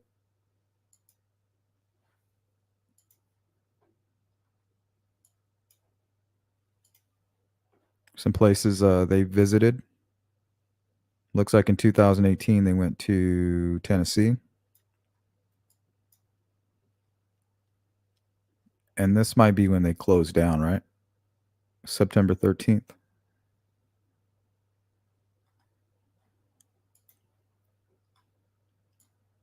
She says here, woke up with heartache, literally heartache for all my past relatives, missing them so much, especially during the holidays. I'm okay 1 minute and instantly crying the next. Missing my brother so much right now as I shop for holiday gifts and remembering how much he loved Christmas. Only his gift this year is a damn wreath for his gravesite. That's sad. I'm still angry. I know he is in a much better place, but it's still hard for us here on earth to come to grips with the loss. I want all of my family and friends to know how much I truly love and appreciate each one of you. Even if we rarely or never see each other, please know that I will try to have a good Christmas. John, for you.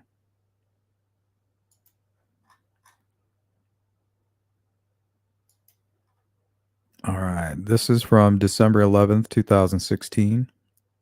Hubby and I had a great night shooting pool and spending time together at our local bar. And one of us finally got brave enough to sing karaoke for the first time ever and wasn't even drunk. And my husband has the moves like Jagger. So within this post, you have the one where he's flopping around like a fish. But notice, no long beard, short goatee. And he definitely appears to have longer hair. You can kind of see it poofing out right here. And that's probably why he has his hat on. Very skinny compared to the CVS photo we just showed.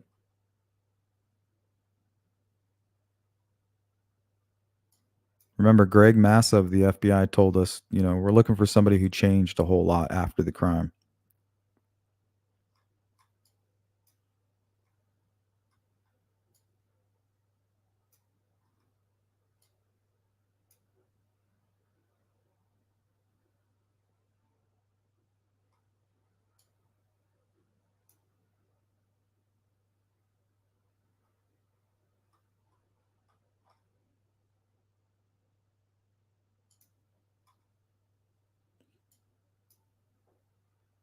All right, right before December 6th, right before the murders, December 6th, 2016, you have Paulo Zapanta,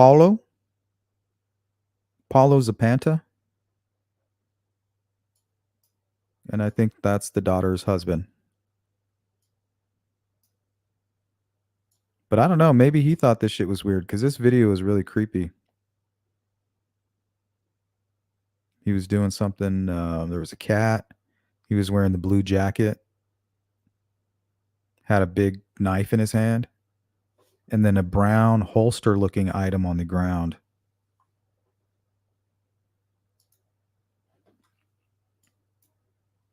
July 25th, 2018. My washer pooped out on me late last night. It was making a grinding sound like it might explode. But hey, towels needed done. Do your job, washing machine. You're only 6 years old. I had to drag 60 pounds of wet towels into good old local laundromat to finish the process. No attendant working. Nice little faded scribbled sign that says, "This change machine will give change for $1 bills or $5 bills." That does not have blue on it. Does not give change for 10s or 20s. Oh, you're balling, huh? This is a list of her friends.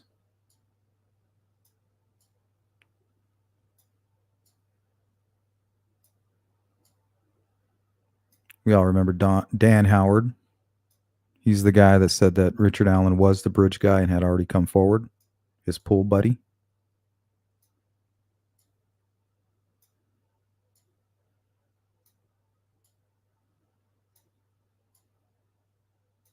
Anthony Nebergall. He's friends with Anna Williams and really good friends with Richard Allen. You can see him playing pool with him on the JC's video that's pulled from, I think it's somebody that was there that day on Facebook posted that video. I think the Inquisitor and Thomas Frost both have it up. We'll watch that video today. That might be Richard Allen's sister or Kathy's sister.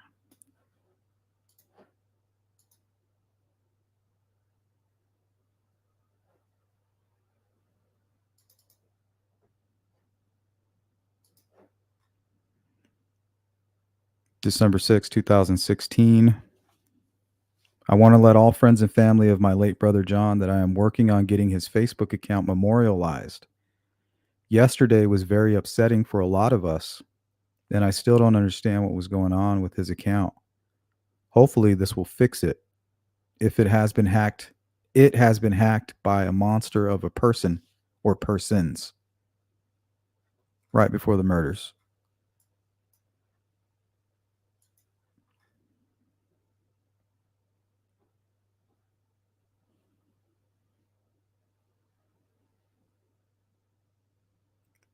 So it looks like she was feeling kind of bipolar.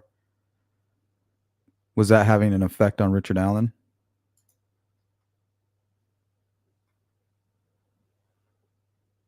November, just before the murders. Had a great weekend with my hubby. Went Christmas shopping at Castleton Square Mall, and Van Mauer store is one of my favorites, especially during the holidays. They have a live pianist, and I love the holiday decor and atmosphere. Ricky, however, about fell asleep waiting for me to finish shopping.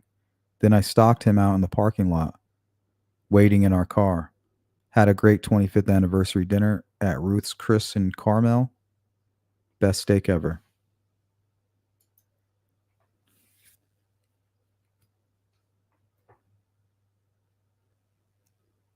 So it looks like his daughter got engaged November 19th. Or no, I think this is, yeah, right around the time, shortly after they were engaged.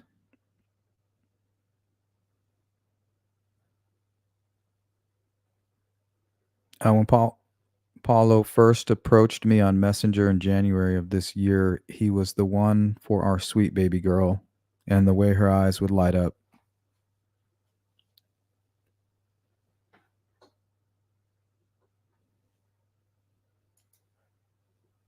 This is a photo. This is actually Becky Patty's older sister. And this was taken December 24th, 2021. Looks like at a public event.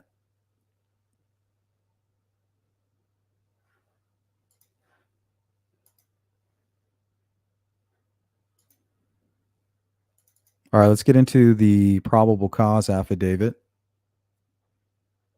I did do a previous recording. This will be on replay. It's the Delphi murder states. This will be the state's objection to the defendant's motion to suppress. Suppress the search warrant, I believe.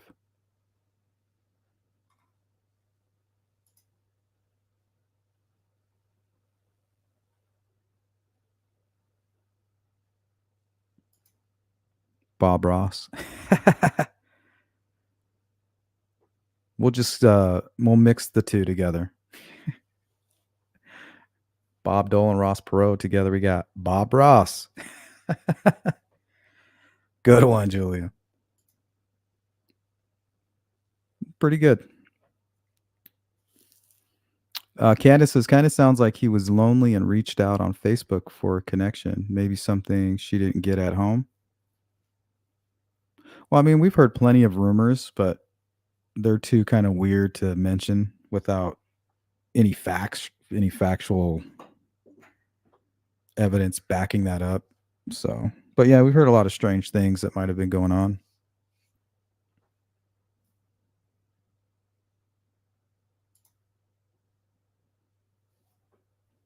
Molly says, I wonder if Paulo, not being around Richard Allen most of his life, noticed changes in him before and after. I think so. There is a rumor that the whole AutoZone stuff that was mentioned in the leak out of Peru has everything to do with Paulo. And I can't verify that. That's just what I'm being told. And I do have a local source that says that a really good friend of his does work there. Not only a friend of his, but a friend of Richard Allen's daughter. It's like a mutual friend that may have even been the one who connected them together.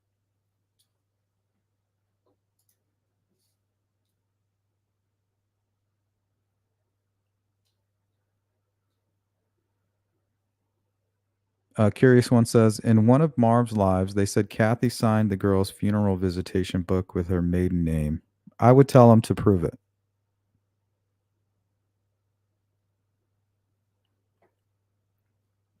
I don't know. I've heard that too. And I was curious. I asked that very question a few live streams back.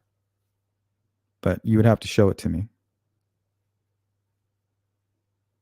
The Saint says, I really hope Kathy didn't know anything. How can you stand by the guy? Yeah, as of right now, you kind of have to give her the benefit of the doubt. And there's no real proof that she knows anything. She's just very suspicious. And I plan to address that when it's all said and done. Like the stuff with the fire pit and all of that. But that could just be random. So yeah, she definitely gets the benefit of the doubt for now. But remember, the one piece that we were drawn to all of this is the mystique, the mystery of it all. Thinking that we can help.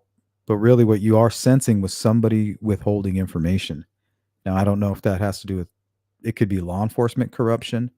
It could be an inappropriate relationship that was going on and they're framing Richard Allen. Could have been the whole Odinism thing. Doubtful, right? Or it could be somebody withholding information like a family member, a wife, a daughter, somebody who knows what happened, but they're not saying. That could be what we were all picking up on. And kind of like a call to arms, really. You know, we're drawn to it and we really don't know why. We're haunted by it. And maybe that was just to help put pressure. You put enough pressure, something's going to give. Now, if we just ignored it, like think about the Logan Holder character and his leaked text conversation where he's like, nobody cares anymore. So what if everybody really did stop caring and nobody kept fighting and kept it at the forefront? Maybe it was all about pressure.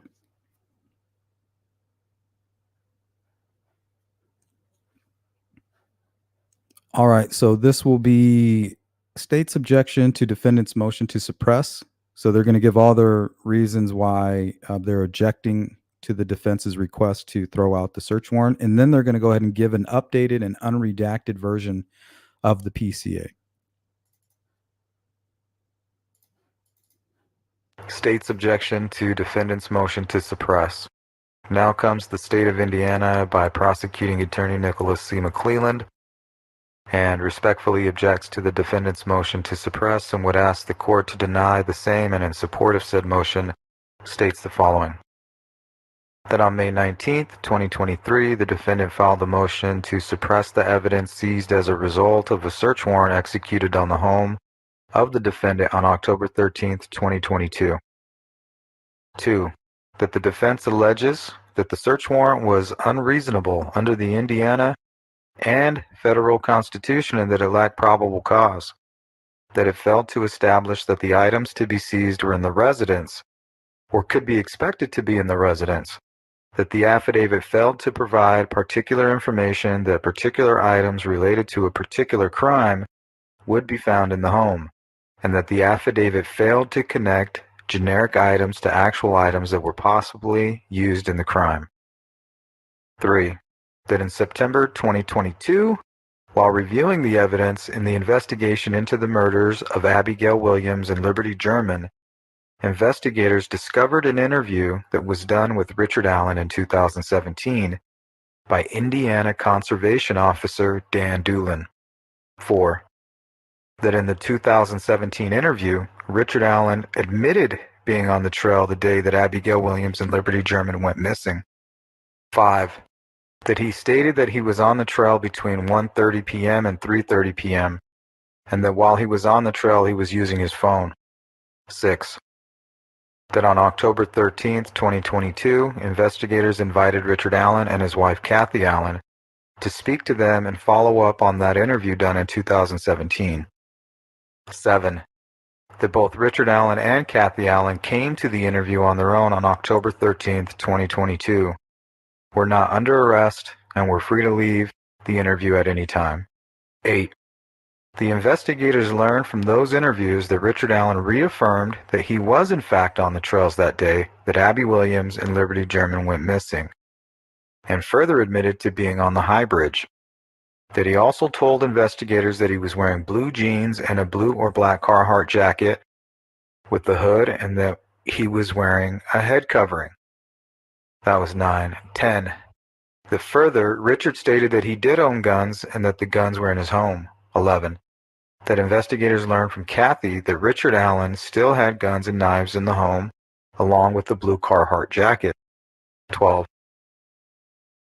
That investigators believed a firearm was involved in the abduction and murder of Abigail Williams and Liberty German because the unspent .40 caliber round was found between the bodies of Abigail Williams and Liberty German. 13. That investigators believed a knife was used in the murder of Abigail Williams and Liberty German. 14. That the clothes that Richard Allen described wearing the day he was on the trails matched the description of the man seen on the bridge from the video taken by Liberty German's phone. 15. That it was also gathered that Richard Allen still possessed the firearms, knives, and the clothing, and said items were in his house. 16. That based on this information, investigators prepared a probable cause affidavit with the search warrant for the home of Richard Allen.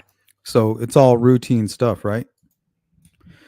They didn't do anything different with Richard Allen that they did with Maxwell or Ron Logan or Brad Weber. Nothing different. They said this person might still have the clothing in their home. They might have evidence. We believe there's evidence within this home that will prove that he's a killer or could be a killer.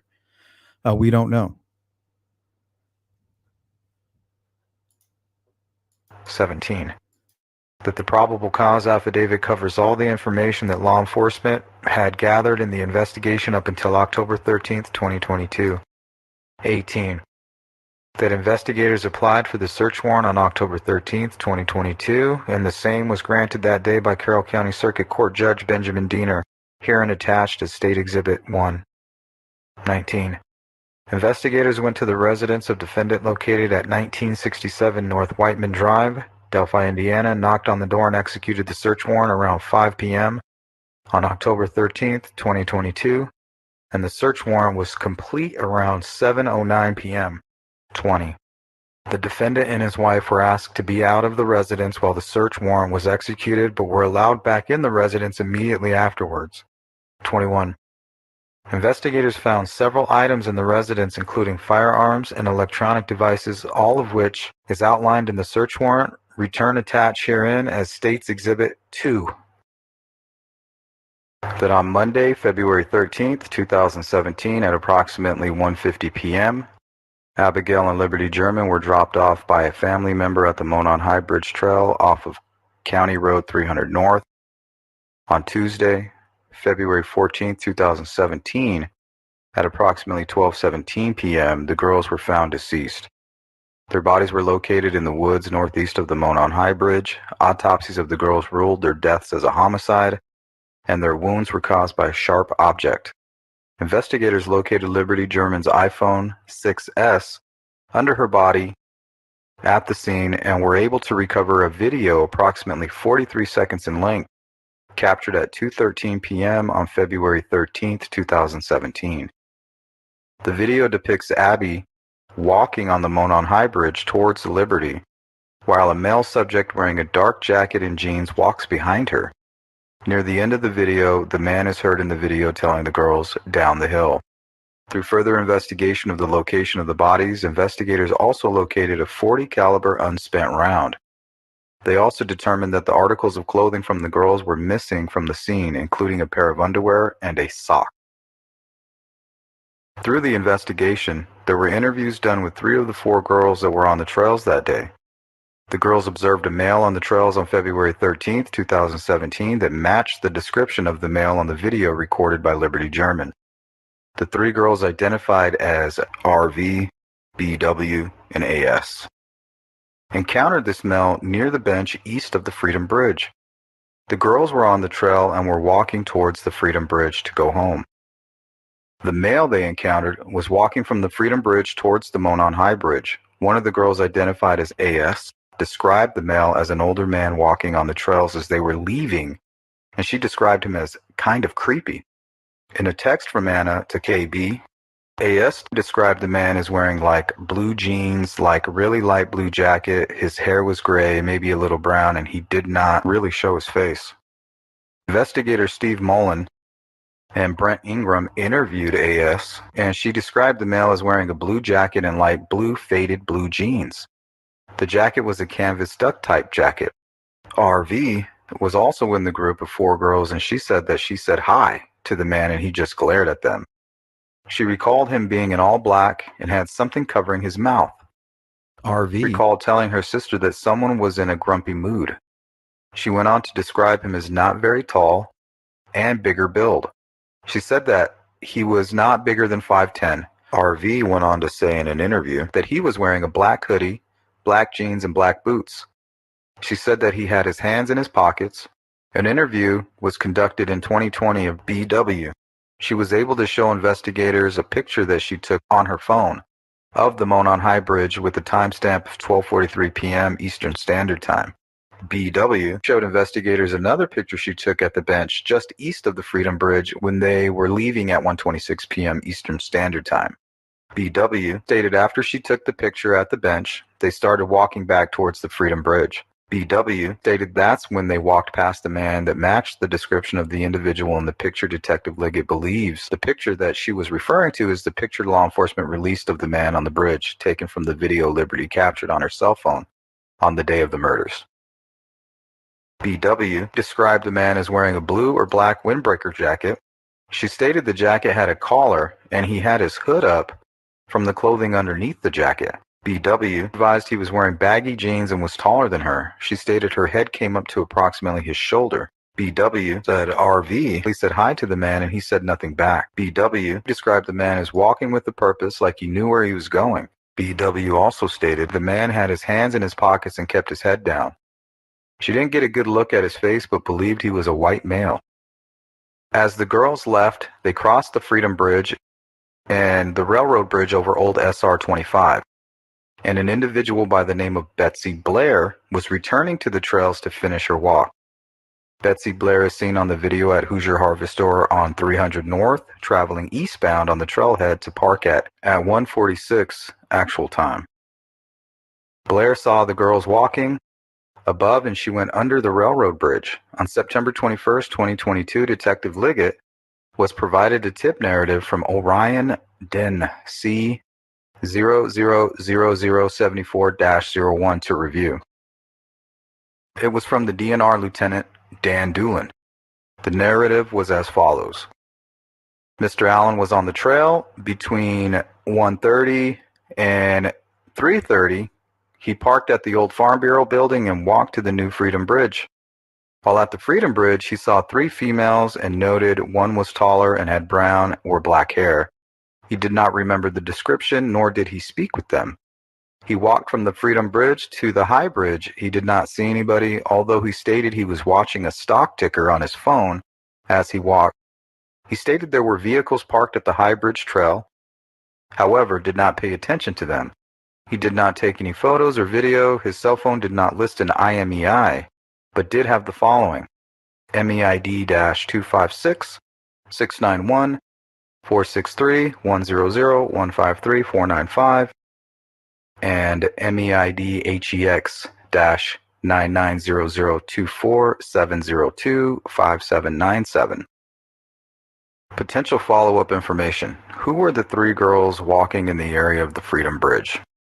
Through the statement of Mr. Allen, he admits that on February 13th, 2017, he parked his vehicle at the old Farm Bureau building from 1:30 to 3:30 and was on the trails at that time.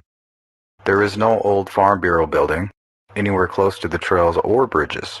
Detective Leggett believes he is referring to the old Child Protective Services building. In 2017, Richard Allen owned a 2016 black Ford Focus and a 2006 gray Ford 500. Upon review of the video collected from the Hoosier Harvest Store on February 13, 2017, investigators were able to locate a vehicle that appears to match Allen's 2016 Ford Focus on the video at 1:27 actual time. This coincides with Allen saying he was at the trails around 1:30. Previously said above, RV, BW, and AS were leaving the trails and passed by a male matching the description of the male in the video taken by Liberty. Given the statements by Allen and the timestamp of the video from the Hoosier Harvest Store and the statements by 3 of the 4 girls, Detective Liggett believes that the male the 3 of the girls saw was in fact Richard Allen. Allen stated that after he passed the girls and then he walked to the Monon High Bridge and saw nobody else. Investigators believe that after passing the Hoosier Harvest Store at 1:46, Blair parked at the trailhead entrance across from the Mears residence. In her interview, she says there are no other cars at the trailhead entrance at that time. She walked to the Monon High Bridge and a male matching the male from Liberty's video. She described him as a white male wearing blue jeans and a blue jean jacket. This matches the blue duck canvas jacket AS describes. Blair said that the male was standing on the first platform of the Monon High Bridge approximately 50 feet away from her. Blair turned around at the bridge and continued her walk. Approximately halfway between the bridge and the main hub of the trails, she passed 2 girls walking towards the High Bridge. Blair said that she believed it was Liberty German and Abigail Williams. At 1:49 on the Hoosier Harvest Store video, there is a white car that matches Kelsey German's vehicle. Liberty and Abigail would have been dropped off right before this video. Blair finished her walk and is seen on the Hoosier Harvest Store video leaving westbound at 2:14. Blair said that she saw no adults other than the male on the bridge. As Blair was leaving, she noted his vehicle was parked in an odd manner at the old Child Protection Service building. She said that it was not odd for vehicles to be parked there, but it was odd that it was backed in near the building. She said that vehicles often use the south edge of the parking lot so they are closer to the trail to get to the Freedom Bridge. Detective Liggett reviewed a tip DIN-C001751 from Terry Wilson. Wilson was on his way to Delphi on February 13, 2017 on the Hoosier Heartland Highway at approximately 2:10. He observed what he described as a purple PT Cruiser Hey, or Carrie. a small SUV type vehicle parked on the south side of the old CPS building. Wilson said that it was backed in to conceal the license plate of the vehicle. During their interview, both Blair and Wilson drew a diagram and had the vehicle they saw parked in the same general area or manner. And an interview was done of Sarah Carba in Thank you, Don. 2017. She states that she was traveling east on 300 North and observed a male subject walking west on the north side of 300 North, away from the Monon High Bridge. She stated that he was wearing a blue-colored jacket and blue jeans and was muddy and bloody. Real quick, I just want to show you guys the way that Richard Allen hits the switch coming out of that back room. Watch, you'll see him bite his lip. You know, that's the whole cocky lip bite. Now watch when he comes out and he realizes that all the cameras are on him. Watch him switch up. She states that she was traveling east on 300 North and observed a male subject walking west on the north side of 300 North, away from the Monon High Bridge. She stated that he was wearing a blue-colored jacket and blue jeans and was muddy and bloody. She further stated that it appeared that he had gotten into a fight. Investigators determined from the video that she was on 300 North at 3:57 p.m. Richard M. Allen was interviewed by investigators on October 13th, 2022 at the Investigation Center. He was interviewed by Detective Liggett and Carroll County Prosecutor Investigator Stephen Mullen. He agreed to come to the center and speak with investigators. He was advised his rights, and he was further advised that he was not under arrest and was free to go. Investigator Mullen explained to him how to leave the center if he so desired. He stated that he was in fact on the trails on February 13th, 2017. He further stated that he saw 3 girls on the trails east of the Freedom Bridge and also that he went on the Monon High Bridge. He also told the investigator that he was wearing blue jeans and a blue or black Carhartt jacket with a hood on that day. He stated he also wore some type of head covering. He further claimed that he saw no one else but the 3 girls that he observed east of the Freedom Bridge. Further, prior to the interview, he told investigators that he also had guns at his home. Richard M. Allen's wife, Kathy Allen, spoke to investigators as well. She confirmed that Richard did have guns and knives at the residence. She also stated that Richard still has a blue Carhartt jacket. The evidence gathered shows that on February 13, 2017, that 4 girls, RV, BW, AS, and IV, were on the trail when they observed a male individual walking on the trails towards the Monon High Bridge. The male was wearing clothes similar to the clothes of the male depicted in the video taken from Liberty German's phone. Investigators know that this male is the last known individual to have contact with Liberty German and Abigail Williams before they were murdered. Further, Betsy Blair was shown a picture of the individual on the Monon High Bridge, and she says that's the same individual that she witnessed on the trails and on the bridge. In an interview with Richard M. Allen done on October 13, 2022, he admits that he was in fact on the trails on February 13, 2017, and walked past 3 girls and continued on the Monon High Bridge. He stated that he was physically on the bridge. After Betsy Blair sees this individual, there are several other individuals on the trail that don't observe the man or Liberty German or Abigail Williams. Sarah Carba then observes a man walking down 300 North with a blue jacket and jeans, and that he is muddy and bloody, as if he had just been in a fight. She is shown a picture of the man on the bridge, and she stated it's the same man she observed walking on 300 North. Investigators believe that Richard M. Allen is the last individual to have contact with Liberty German and Abigail Williams. Investigators further believe that Richard M. Allen is the individual depicted on the Monon High Bridge from the video taken from Liberty German's phone. Investigators believe Richard Allen was not seen on the trail after 2:13 p.m. because he was in the woods with victim 1 and victim 2. An unspent .40 caliber round between the bodies of victim 1 and victim 2 was forensically determined to have been cycled through Richard Allen's 6-hour model P226. The 6-hour model P226 was found at Richard Allen's residence, and he admitted to owning it. Investigators were able to determine that he had owned it since 2001. Richard Allen stated he had not been on that property where the unspent round was found, and he did not know the property owner, and that he had no explanation as to why the round cycled through his firearm would be at that location. Furthermore, he stated that he never allowed anyone to use or borrow the Sig Sauer Model P226. Investigators believe that after the victims were murdered, Richard Allen returned to his vehicle by walking down CR 300 North. Investigators believe he was seen by Sarah Carbaugh walking back to his vehicle on CR 300 North with clothes that were muddy and bloody. Tony Leggett, along with investigators, believe the statements made by the witnesses because they corroborate the timeline of the death of two victims, as well as coincide with the admissions made by Richard Allen. Further, the accounts relayed by Betsy Blair, RV, BW, and AS are similar in nature, and timestamps of photographs taken by BW correspond to the times the juvenile female said they were on the trail and saw the male individual. Investigators believe Richard M. Allen committed this kidnapping, which resulted in the killing of Victim 1 and Victim 2. From their prior conclusions, investigators believe Richard M. Allen was the male depicted on Victim 2's video saying, "Guys, down the hill." They believe Richard M. Allen was carrying his Sig Sauer Model P226 on that date. Due to the cycled round matching that firearm was located within feet of Victim 2's body. They further believe he was carrying a Sig Sauer Model P226 from the audio from Victim 2's video, in which investigators believe they hear the sound of a gun being cycled and one of the victims mentioning a gun. Investigators believe after that time, Victim 1 and Victim 2 were removed from the bridge by Richard to where their murders occurred.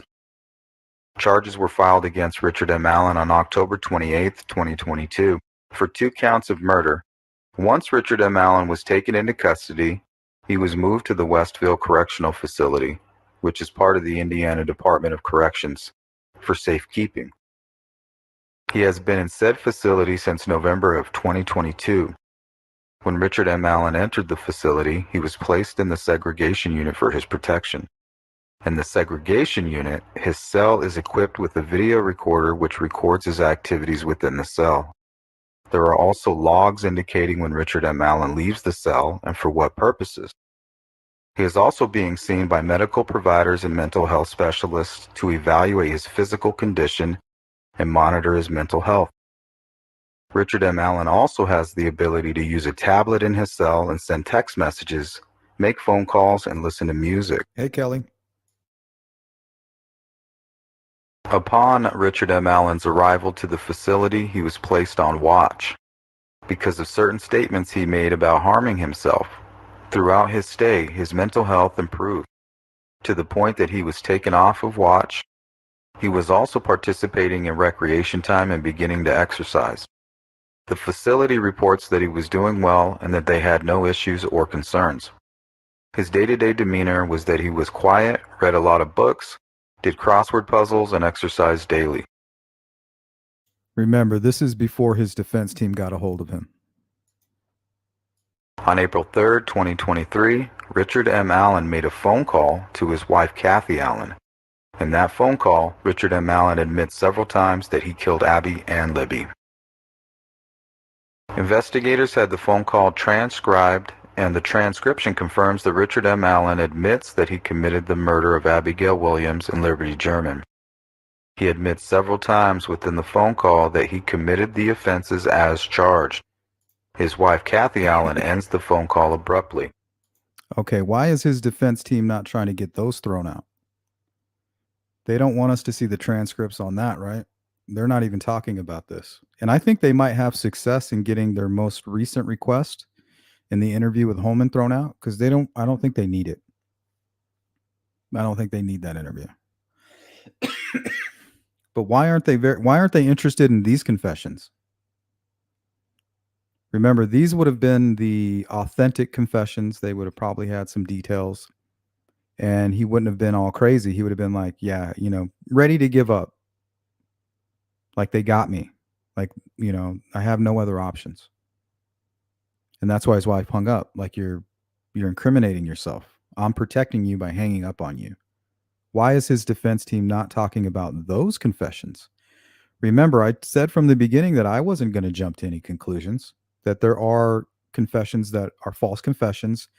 Even when you are guilty, you can make a false confession. You can be out of your mind and not even know who you're talking to.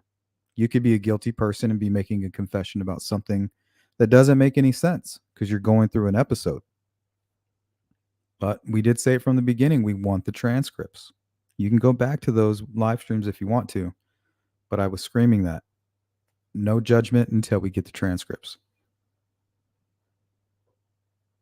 But that is a good question, right? Why is the defense not bringing up this point? Or and remember, they do a lot of these filings not because they want any type or expecting any results from them.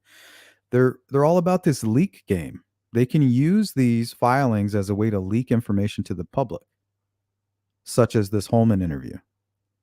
So they really don't care about the filing. They're more concerned about using it as a tactic to disseminate information to the public, in my opinion. Soon after, attorneys for Richard M. Allen filed an emergency motion to modify safekeeping order. In that motion, the defense states that Richard M. Allen's mental state has declined because Westville Correctional Facility is unfit and that he should be moved.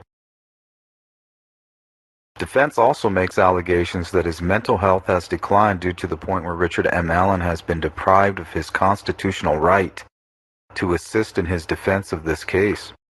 Further, defense alleges that his mental capacity has declined because of his incarceration at Westville Correctional Facility. Defense has also challenged that his treatment is unconstitutional.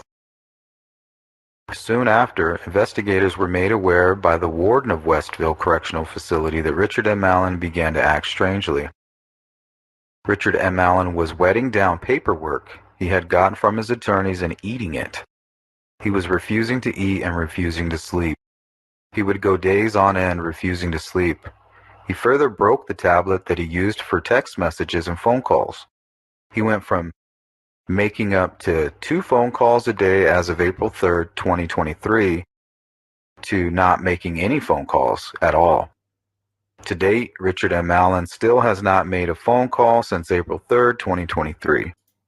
On April So it's like, here's the game plan, Richard. So he's ready to confess. He's showing improvement within the jail. He's beginning to exercise. He's almost coming to terms with the fact, like, I'm ready. I'm ready to tell all. And then he meets these guys and he becomes a bumbling, I don't know what you would call it. All of a sudden he's a head case. He goes from showing improvement, confessing to the most important women in his life, to wetting down paper. And now we know the stuff with the feces and all of that stuff. That's very troubling.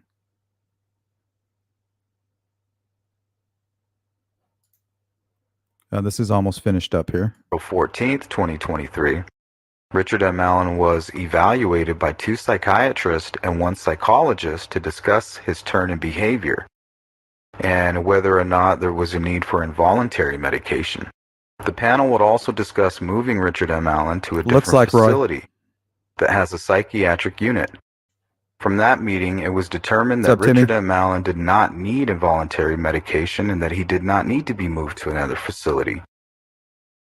Since that meeting, Richard M. Allen is now sleeping and eating. His behavior is returning to what was prior to making the admission on April 3rd, 2023.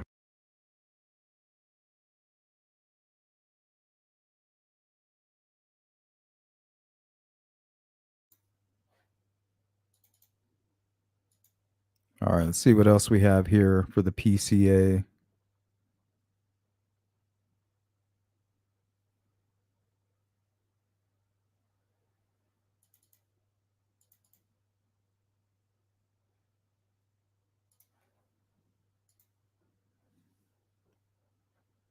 So Betsy Blair is claiming to see him on the first platform.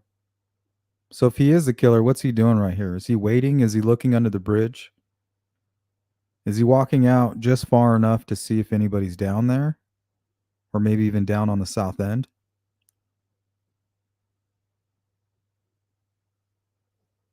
Because at this point, he has his face covering taken down. And most likely smoking a cigarette.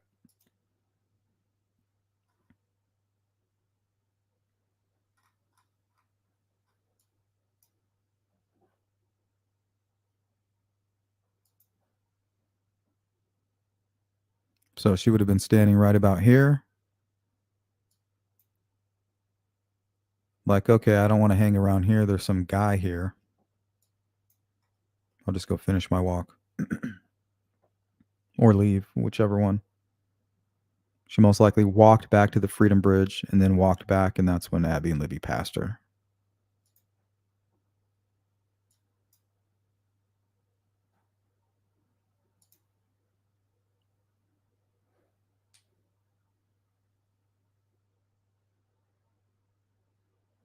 Yeah, and they did not mention it, Beach Ferry.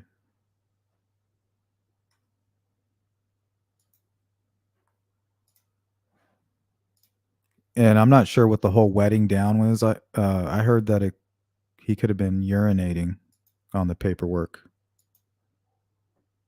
That part hasn't been released yet. But before they were talking about the excrement and all that, that was what I was hearing.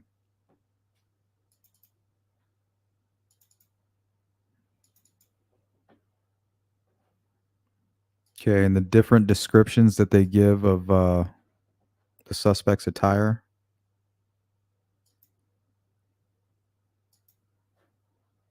Got the guy in all black.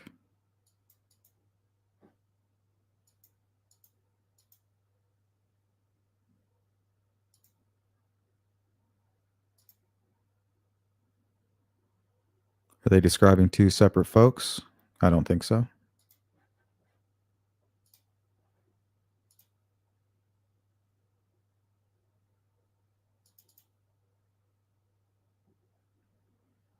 One of the other descriptions. Faded blue jeans. Blue duck type jacket. A little bit of gray hair.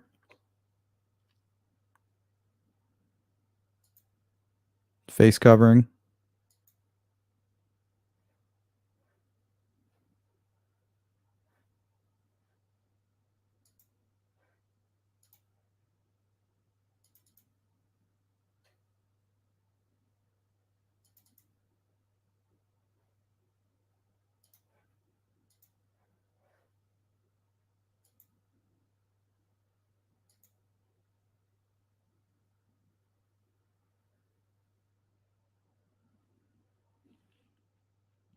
And what you're most likely seeing right here, a lot of people confuse this with a nose. I don't think that's his nose. These are both his chin right here. It's his head moving up and down. But if you notice right here, this is his chin. Bulging cheeks that he has. Eyes, mouth, and then the brim of his hat. So his actual head is right here.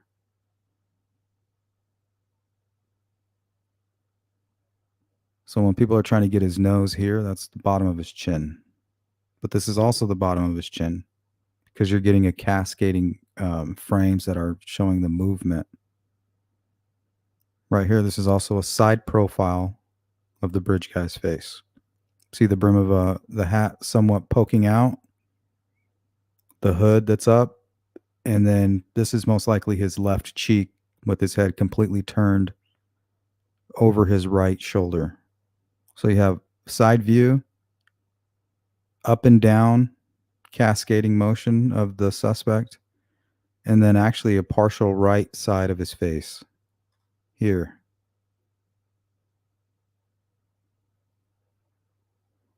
See the eyes and the nose, face right here as well. So it's a huge mess. But this here is not his nose, it's his chin.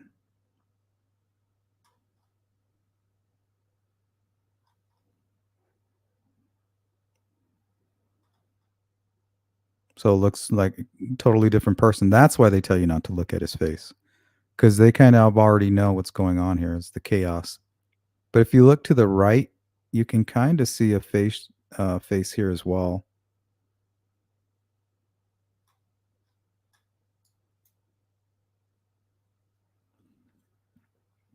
Because he's looking left to right, and then Abby and Libby's phone, or Libby's phone, she's probably moving it in her hand, like maybe up and down or shaking a little bit.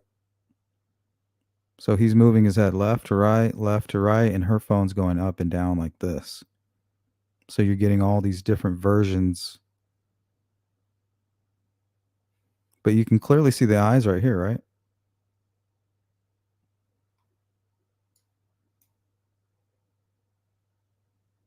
Right, left, nose, chin. But this is also the same thing, just moved down.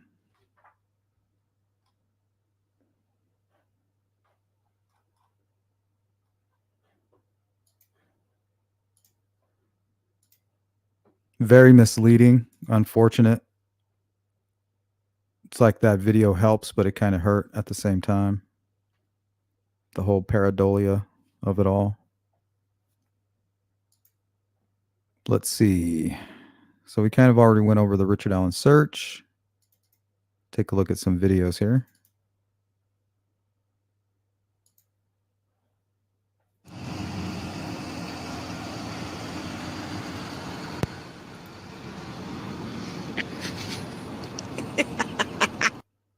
So this is December.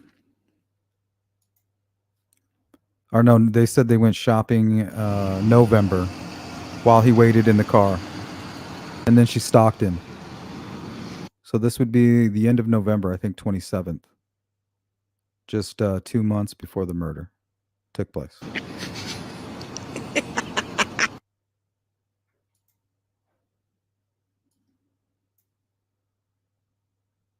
I mean, that's got to be the jacket, right?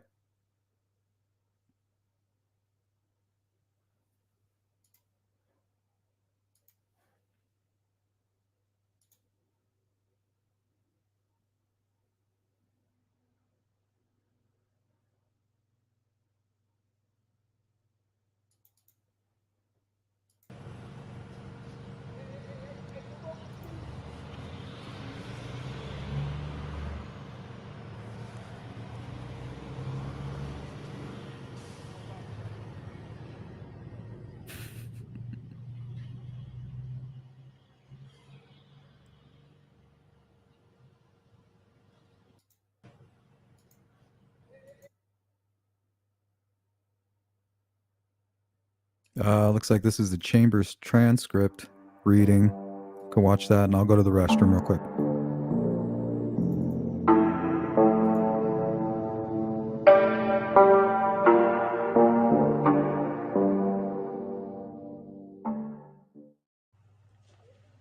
Proceedings. Attorney Nicholas McClelland. Judge, I wanted to do some introductions. I finally got approval from our counsel to hire a paid attorney to help me, so. The court. Okay. Mr. McClelland. Small town, local government. So this is Jim Luttrell. He's a retired prosecutor from Grant County. He's decided or agreed to come on board. The court. Okay, have a seat. Mr. McClelland. He signed the oath to my office. The court. Okay. Mr. McClelland. And all that, I'm going to handle a written appearance. Attorney James Luttrell. Nice to meet you, Judge. The court.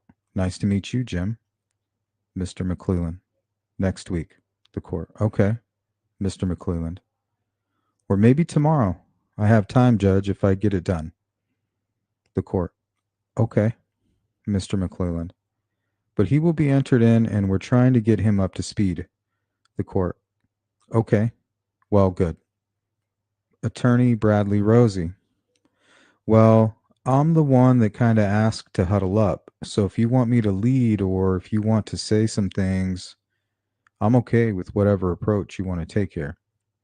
The court. Go ahead, Mr. Rosie. Well, I think the court. Jody's got our portable FTR going just so that we're Mr. Rosie. Oh, okay, that's fine. The court. Got a record. Mr. Rosie. Obviously, I'm happy to hear that the court's going to make some decisions on the pending pleadings today. The court. Uh-huh. Mr. Rosie. I assume Andy feels the same way. It's time to get some closure, if you will, with regard to those items so that we can move forward. It's probably obvious that the tension from our side is coming, from the words disqualification that were murmured in the phone conference that we had a couple weeks ago. I'm assuming you understand how that kind of raises the intensity level of the circumstances. And I guess if you have concern today, it's that, we're going to go out up, on Levi? the kind of in the public, so to speak, in the courtroom on the record and have a discussion about an ongoing investigation. And that's what I kind of gathered from the email, I think you invited Nick to talk about that if you wanted to. The court. Mm-hmm. Mr. Rosie. And it makes me a little uncomfortable because I don't know. First of all, there are no pleadings that are pending, whether they're motions to disqualify or contempt citations or whatever they might be, that really frame any of the issues. And I have no problem. I mean, I don't have any problem talking about this stuff privately on the record and, in an ex parte type confidential hearing. I just think it's difficult to expect that there will be any kind of structure to the idea of, hey, there's an ongoing investigation and just tell us what's going on. And I don't know that it has any relevance to what we're really trying to accomplish today. And I also don't know why Nick would want to talk about an ongoing investigation in public, knowing that in itself could be a little damaging to their circumstances. And so we're lawyers. We're used to having issues framed. We're used to having an opportunity to prepare. And I don't have anything to hide. And I know he doesn't have anything to hide. You've maybe gathered that we've cooperated. We ran into the state police post, our respective post, if you will, and I had somebody advise me of my rights and waived those, and I gave a formal statement. He did the same. And I'm not sure that we're going to benefit or that this will be productive to just open floor this, and that's my biggest concern today. The court. Uh-huh. Attorney Andrew Baldwin. I'm more of the due process side. I'm not really sure what will happen, but I just don't know. I don't know what's going to happen, and I will like the opportunity to know what's going to happen and prepare for their claiming or whatever before it happens. And I don't want to say ambushed, but it's hard to know for me what to do when I don't know what's happening. There's not a pleading we can respond to, things like that. So, you had indicated that, when Nick said, I don't know if he said the word disqualification, but the court, oh, he did. Mr. Baldwin, was it that word? The court, mm-hmm. Mr. Baldwin, okay. I didn't know if he just said it in a more generic way. The court, mm-hmm. Mr. Baldwin. And your response was, I'm leaning in that direction or something along those lines. The court, mm-hmm. Mr. Baldwin. And so that's, a cause of concern. I mean, we're still wanting to try this case in January, and I'm willing to. We have made changes to my office that will prevent this from ever happening again, And we can take directives from the court. We can, we're locking down every single thing on Delphi.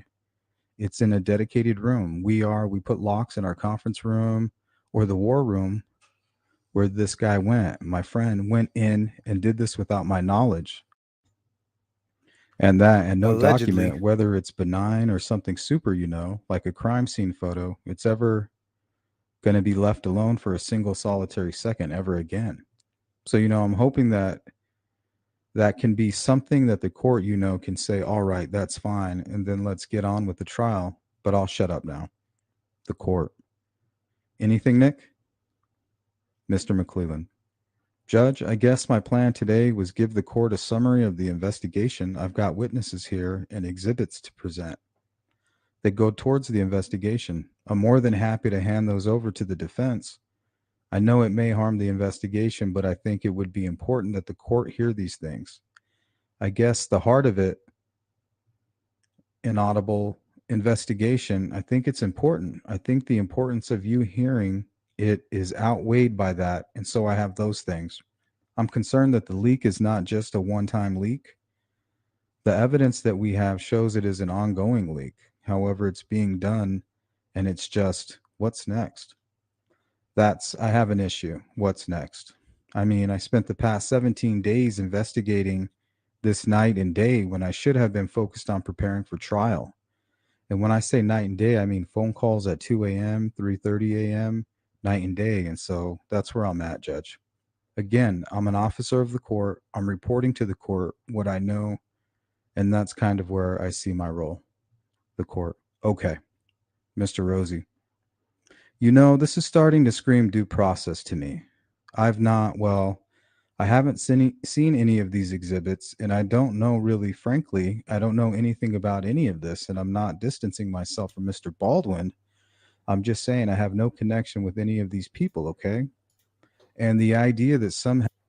All right, guys, we're going to cut that one short. If you want to watch that full video, I do have it on my channel, Chambers Transcript.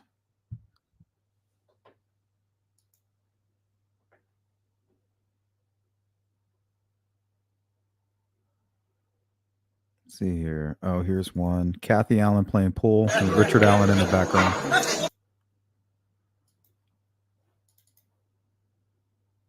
Sorry if that's loud. You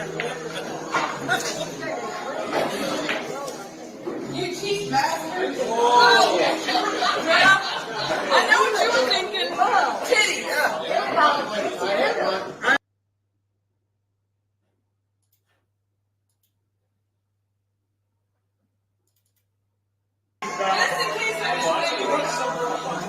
Sorry, this is the one here. Okay, look in the background there. Okay, so shortly after they were filming Kathy, they pan to the back of the bar where everybody's kind of sitting at the tables and hanging out, drinking beer. I think it might even be the bar area, the main bar area. Watch what Richard Allen does in the background.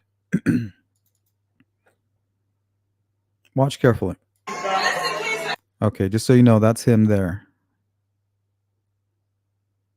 He's not expecting the camera to turn around because usually all of the videos that I've seen here at JC's when they're playing pool, they never ever film this area back here. They're always just focused in on the tournaments or people playing, usually filming from right here where these two gentlemen are sitting. They'll set up a camera or they'll stand right here. So for whatever reason, this person filming decides to pan over behind the pool tables to the back area. And watch what Richard Allen does. He's like, oh, hell no. Do you see that? I mean, we're talking instantly. Whoop. I'm out of here. Yeah, don't put that camera on me, buddy. Right. The fact that we don't know who Richard Allen is done by design, and it took a whole lot of effort and a lot of this type of shit. Whoop. But notice the large belly. Didn't have that. Notice the large beard. Didn't have that. One more time.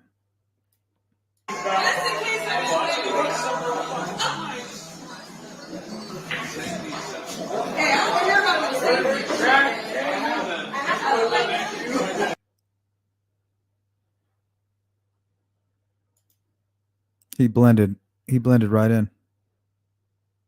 Doesn't even look like the bridge guy. If anything, they're going to point at this guy right here. See him?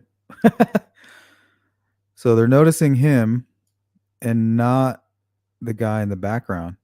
Or how about these two guys walking?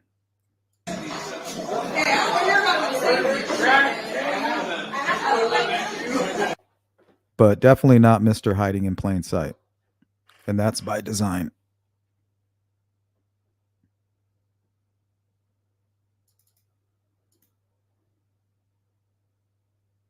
Here's a video I put together, a Richard Allen comparison with the Bridge Guy Gate. I think it's the best, and I'm not just saying that.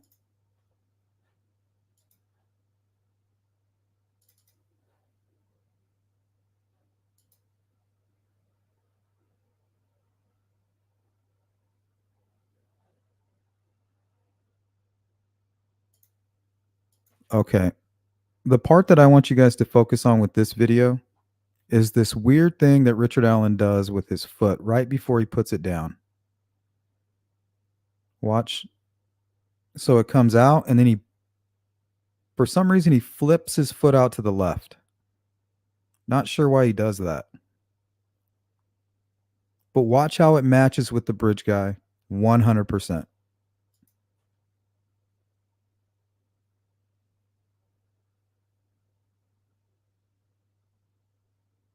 They both turn their feet out to the left before they plant their feet. See that? Look how weird that is. You can see it right down here.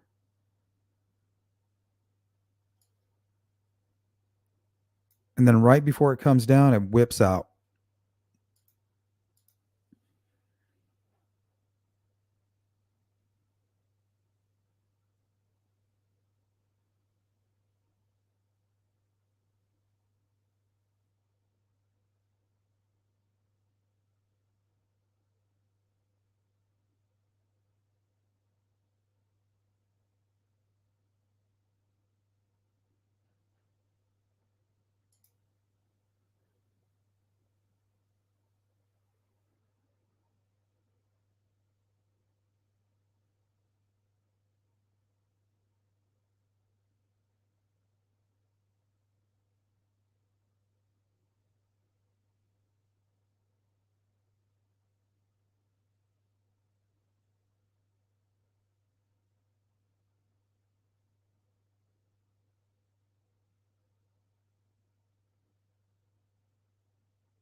Hand in pocket. Perfect match.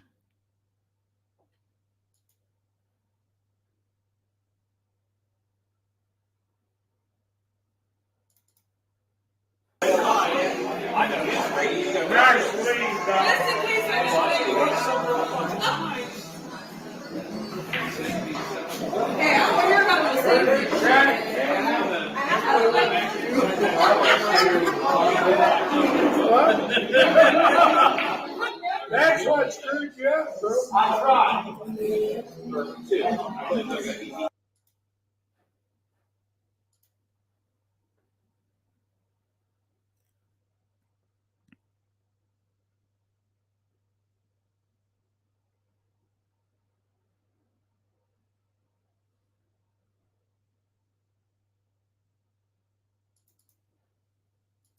You need to stop.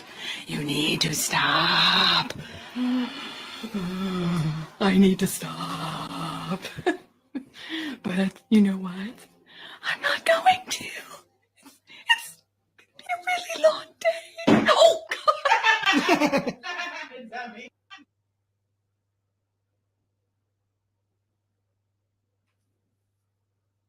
I think this is around Thanksgiving 2016.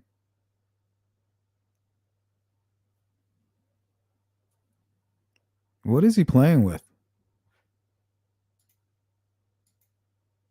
Like, what the hell is that? It looks like maybe a dead bird. Maybe it hit their window.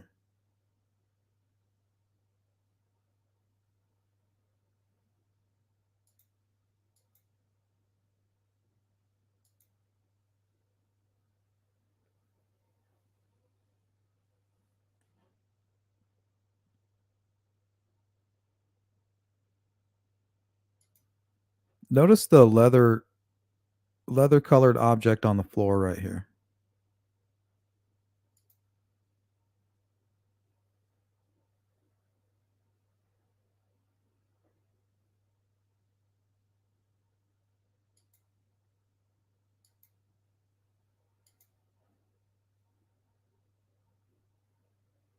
Right here.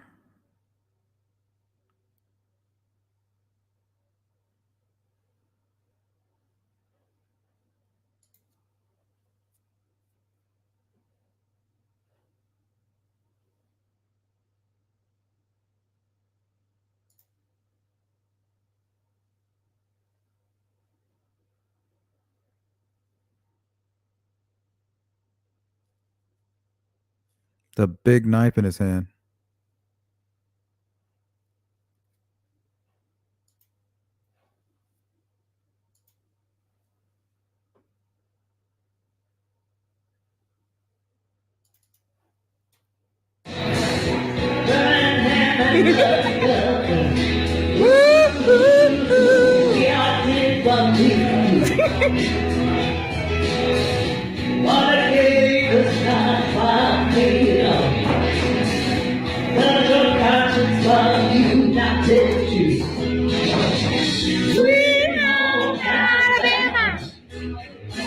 Dance, baby.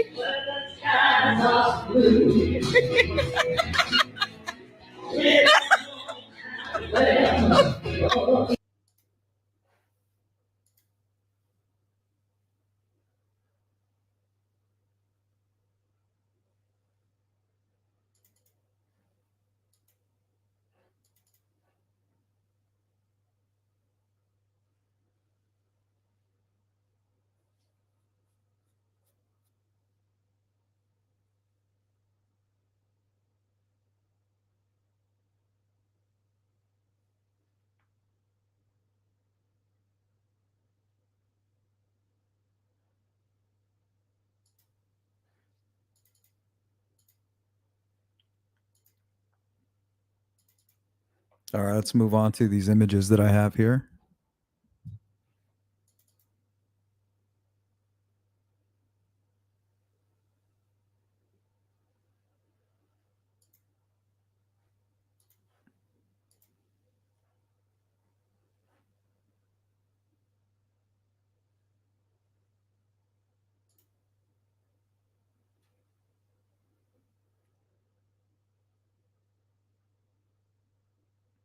Good to see you, Saska.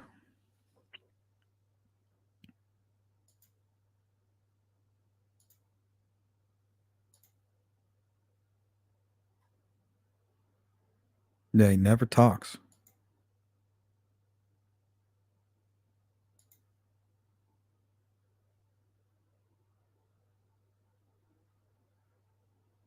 That's what I think too, Saska, because you hear a loud bang, and then you see him kind of poking at it with the knife, and then you see like a large leather holster on the ground. Or sheath.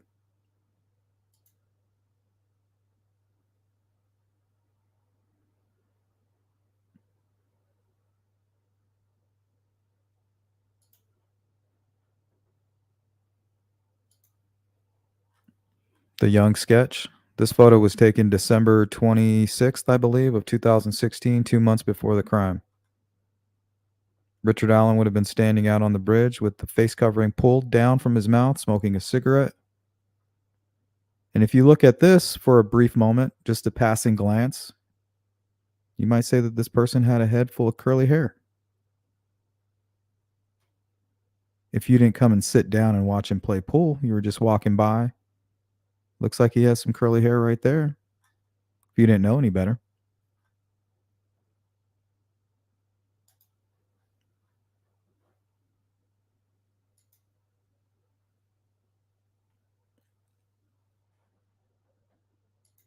Yeah, there was a comment that somebody made that I didn't get to, but yeah, you're right. He didn't speak at all. So it's most likely that he didn't snitch on anybody. It's more likely somebody snitched on him.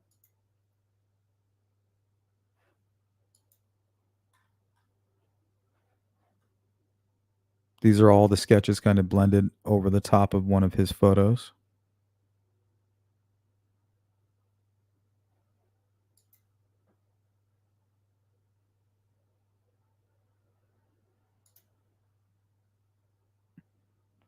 Why would you stab a bird that likely got knocked itself out?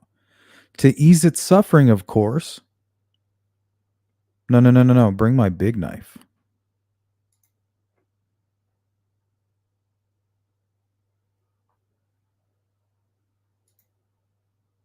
Yeah, he looks very young in that photo. He looks young here, too.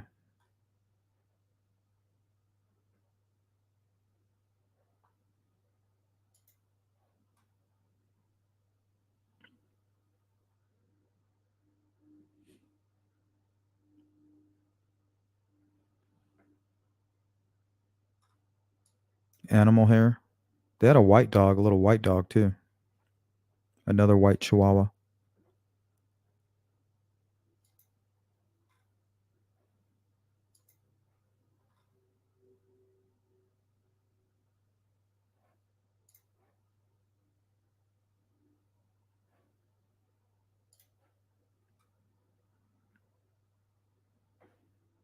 Well, now we know what's all over his shirt. It's Dookie. He's a Duke shooter.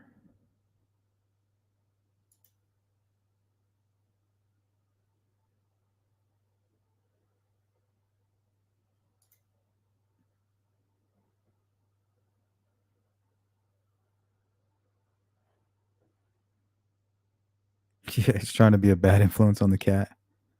This is how you do it.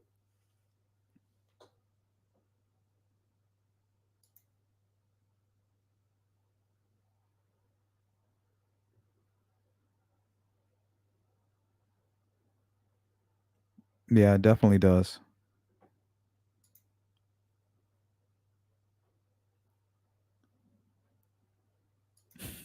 Duke shooter, shit shotter. Bottoms up. Cheers to the insanity plea. Or no. To delaying the speedy trial again. Bottoms up.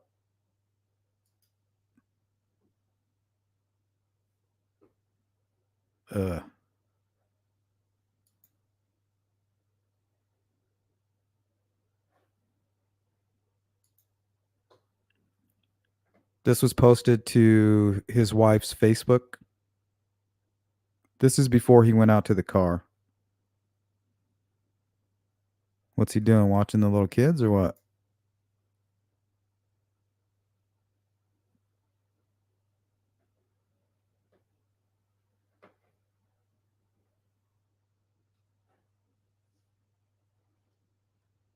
Nice jacket you got there, buddy. Looks like you just finished a sandwich. Not sure why he was looking at that.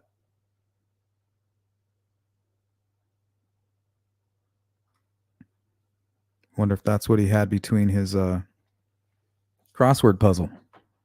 We'll go ahead and take this out to the car.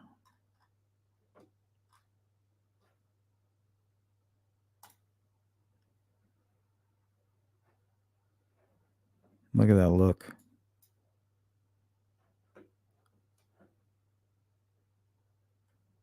I can feel it.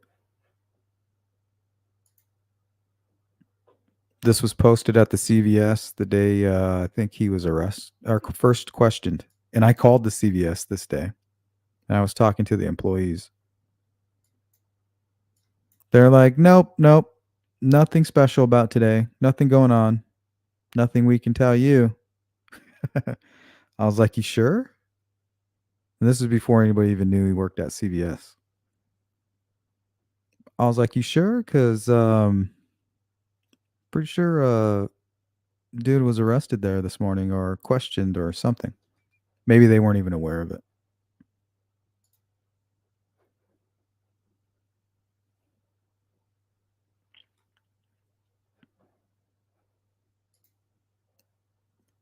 What is it? A teen magazine? I don't know what it is. It looks like it's from the I don't know, maybe this is like a Dillard's right here or something. And I know they have like a lot of perfume and makeup and cosmetology stuff. So that could have already been sitting there.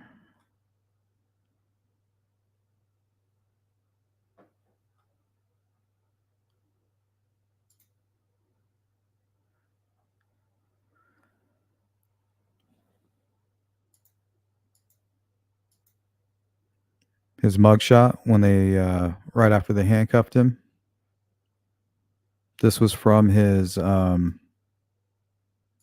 dinner tray.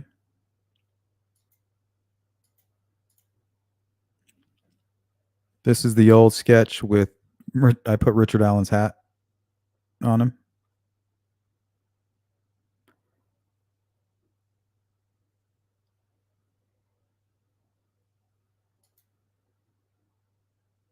Old thumbnail. I think this is Noe's photo. I think Noe Ramos took this photo, and that's Kathy Allen and Richard Allen's mother outside of one of his hearings.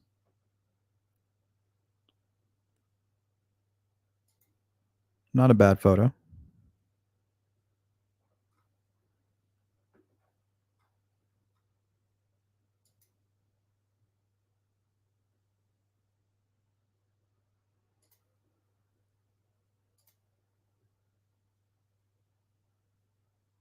Yeah, me too, Kimmy. You can almost feel it. At least I can.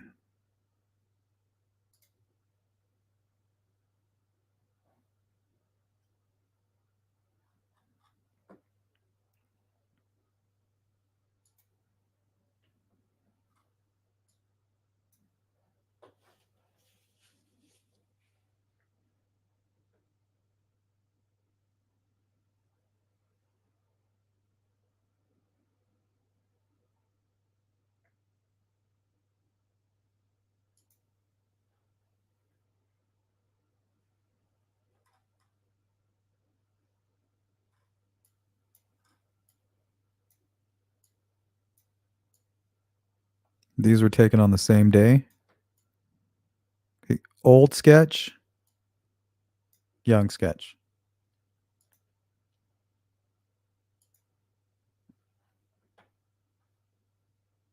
Here's a thumbnail I made for a live stream. Delphi discussion.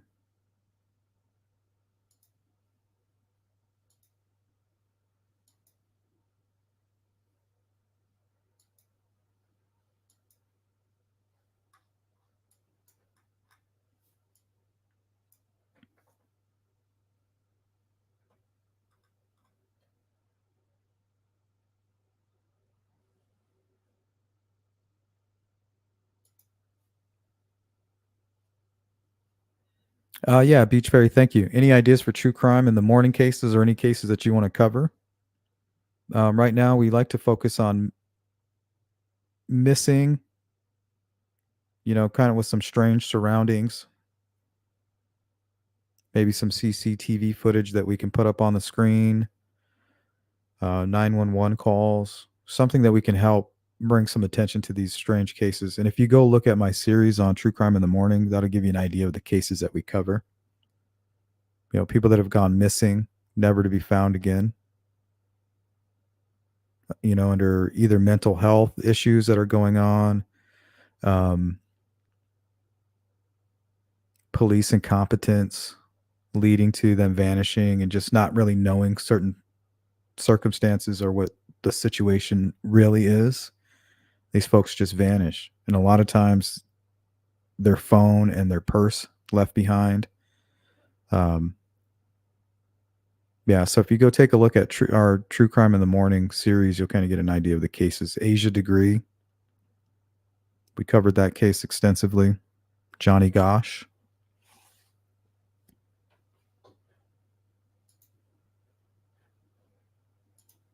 Thank you, Beach Fairy.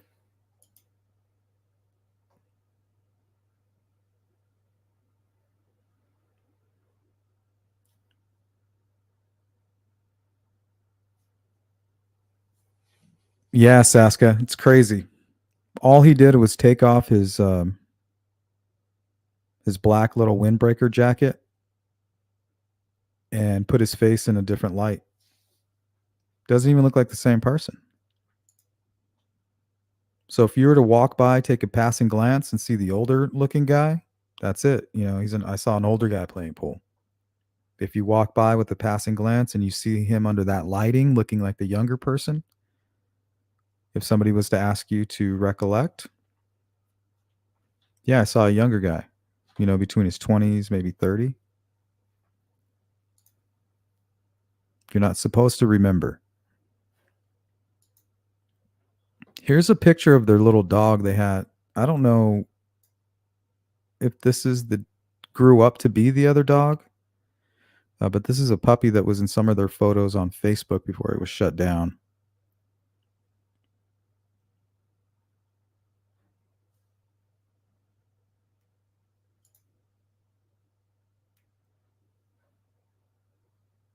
Somebody tried to tell me it's a little dog that he has in his jacket.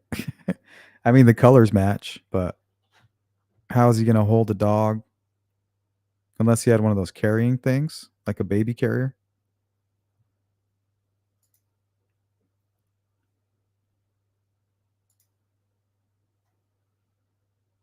I don't know. Let's take a look here. I showed that photo on another live stream and somebody emailed me. They're like, I swear. I always knew it was a dog he was holding. It's like, you're crazy.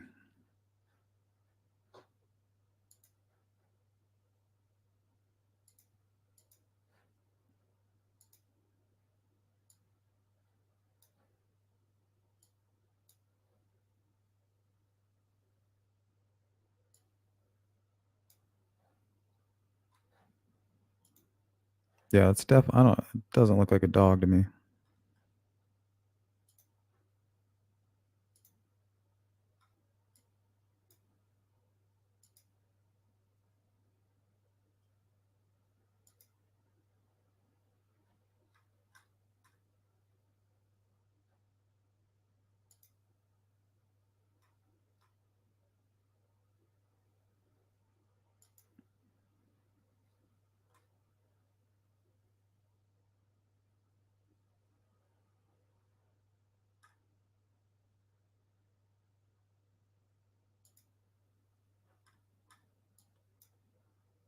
Do these look like puppy legs? Kinda.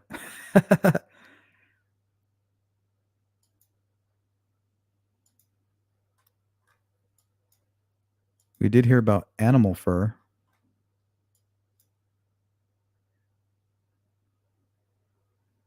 That one kind of looks like a dog. That's funny.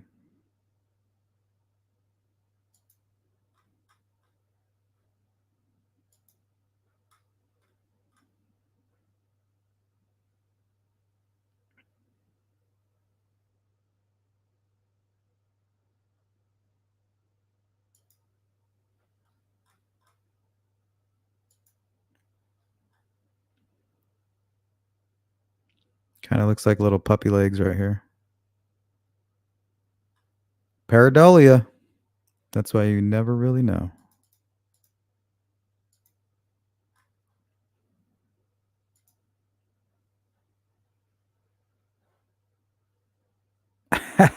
Was full of puppies. What was the other one? Stuffed animals. There were stuffed animals everywhere.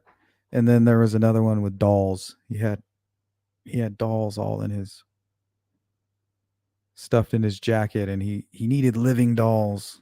That's why he was killing the girls, and then he left dolls all over the place.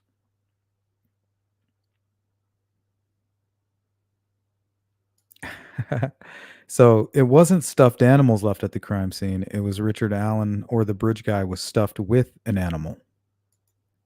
See, we were so close. And here he's smashing some beers. He's got his pack of cigarettes in front of him.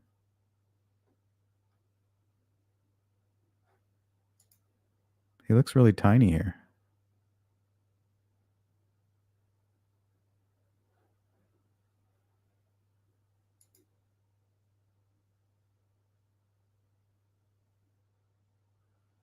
There's not a whole lot out there, Julia. Not a whole lot to cover. Like when it comes to individual stories, like we can bring attention to the whole 411, but I would prefer to focus in on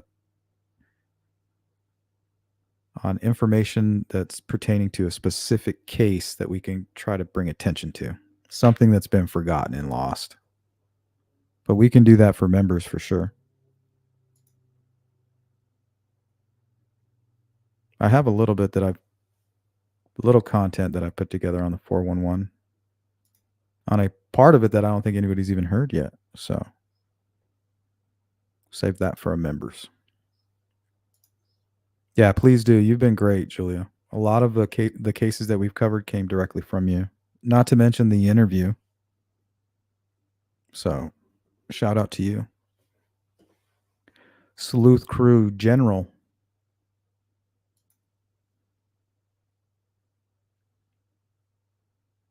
So shout out to Jeff Buziak. I still talk to Jeff from time to time.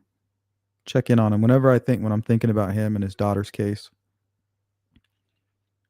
Very strange case. But yeah, I still keep in contact with him. So thank you for getting us in touch.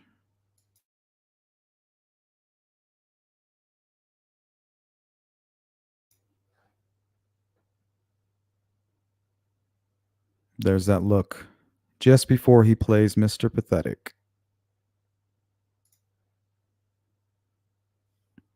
Yeah, we covered that, Audrey. We covered Missy Beaver's case. That is that's a messed up case.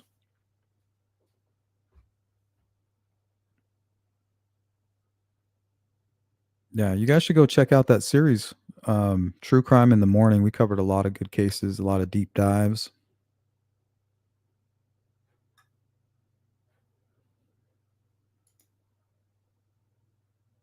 Yeah, the Lindsay Buziak case. Yeah, I really like him. He's as real as it gets. And he's educated me on a lot of things.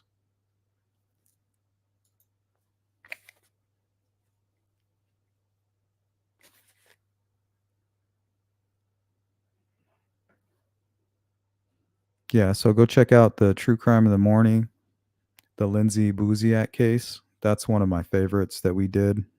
We did a part 1 and a part 2 with her father, Jeff. Great guy.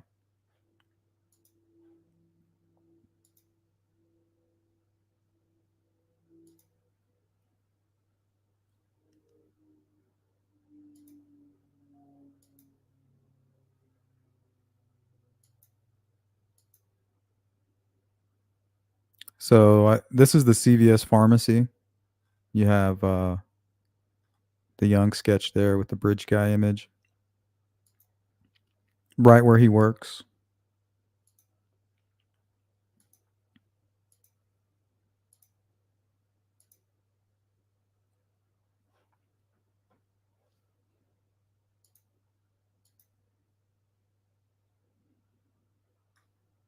This is at JC's. Young guy image in the back. Young guy sketch. Richard Allen now with the poofy cheeks and the big beard. Fast as fast can be. You'll never find me.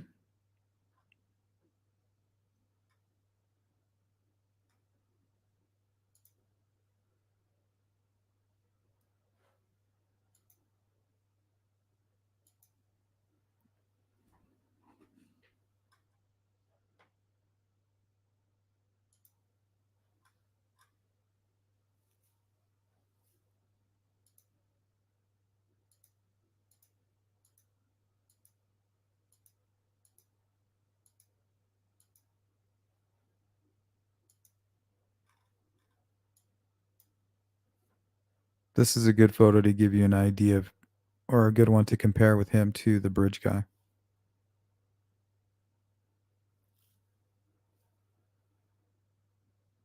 He looks pretty healthy here.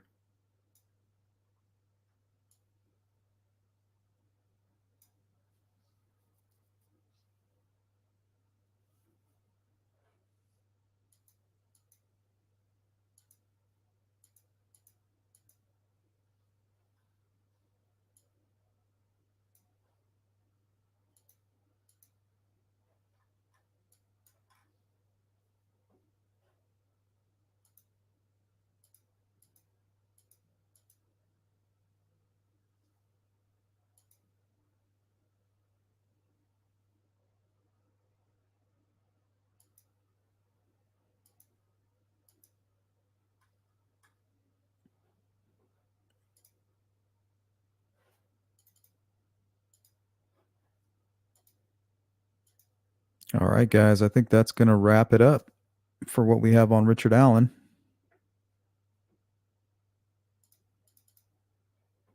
Tons of random info.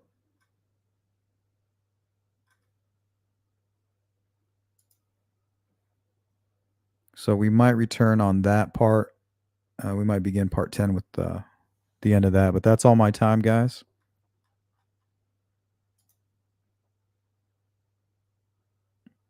Welcome in, Anna. I know you've been here, but hello to you.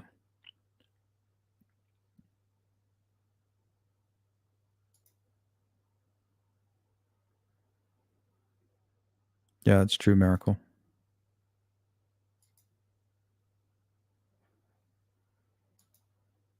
Okay, so hopefully we can return with our final episode, part 10. We'll finish up with Richard Allen, Robert Ives, Ron Logan, some investigation I did on people selling CSAM, sequence of events, February, the shack, the shoe story, the shoe tree, and then timeline stuff, and that'll do it. Thank you, Audrey. Thank you for the donation today and sponsoring today's live stream, you and Don. Shout out to you guys. And I'll see you guys again real soon. Let's go ahead and hit that outro, and I'll see you guys before you know it. Thank you for watching the Sleuth Intuition channel. If you are part of the replay crew, you know what to do. Drop a comment and let me know what you think. Don't forget to like and subscribe and hit the bell icon to stay in the loop. Sleuth Intuition is 100% crowdfunded. If you want to support me and help my channel grow, here are 3 ways that you can help. Number 1, Cash App. The funds go directly to me without YouTube taking a percentage. Number 2, become a member. Members are by far the leading contributors to my channel. Number 3, hit up the merch shop. Represent the Sleuth crew on these ruthless streets. I want to thank everybody for tuning in to the Sleuth Intuition channel. I'm your host, Patrick Vallejos. Until next time.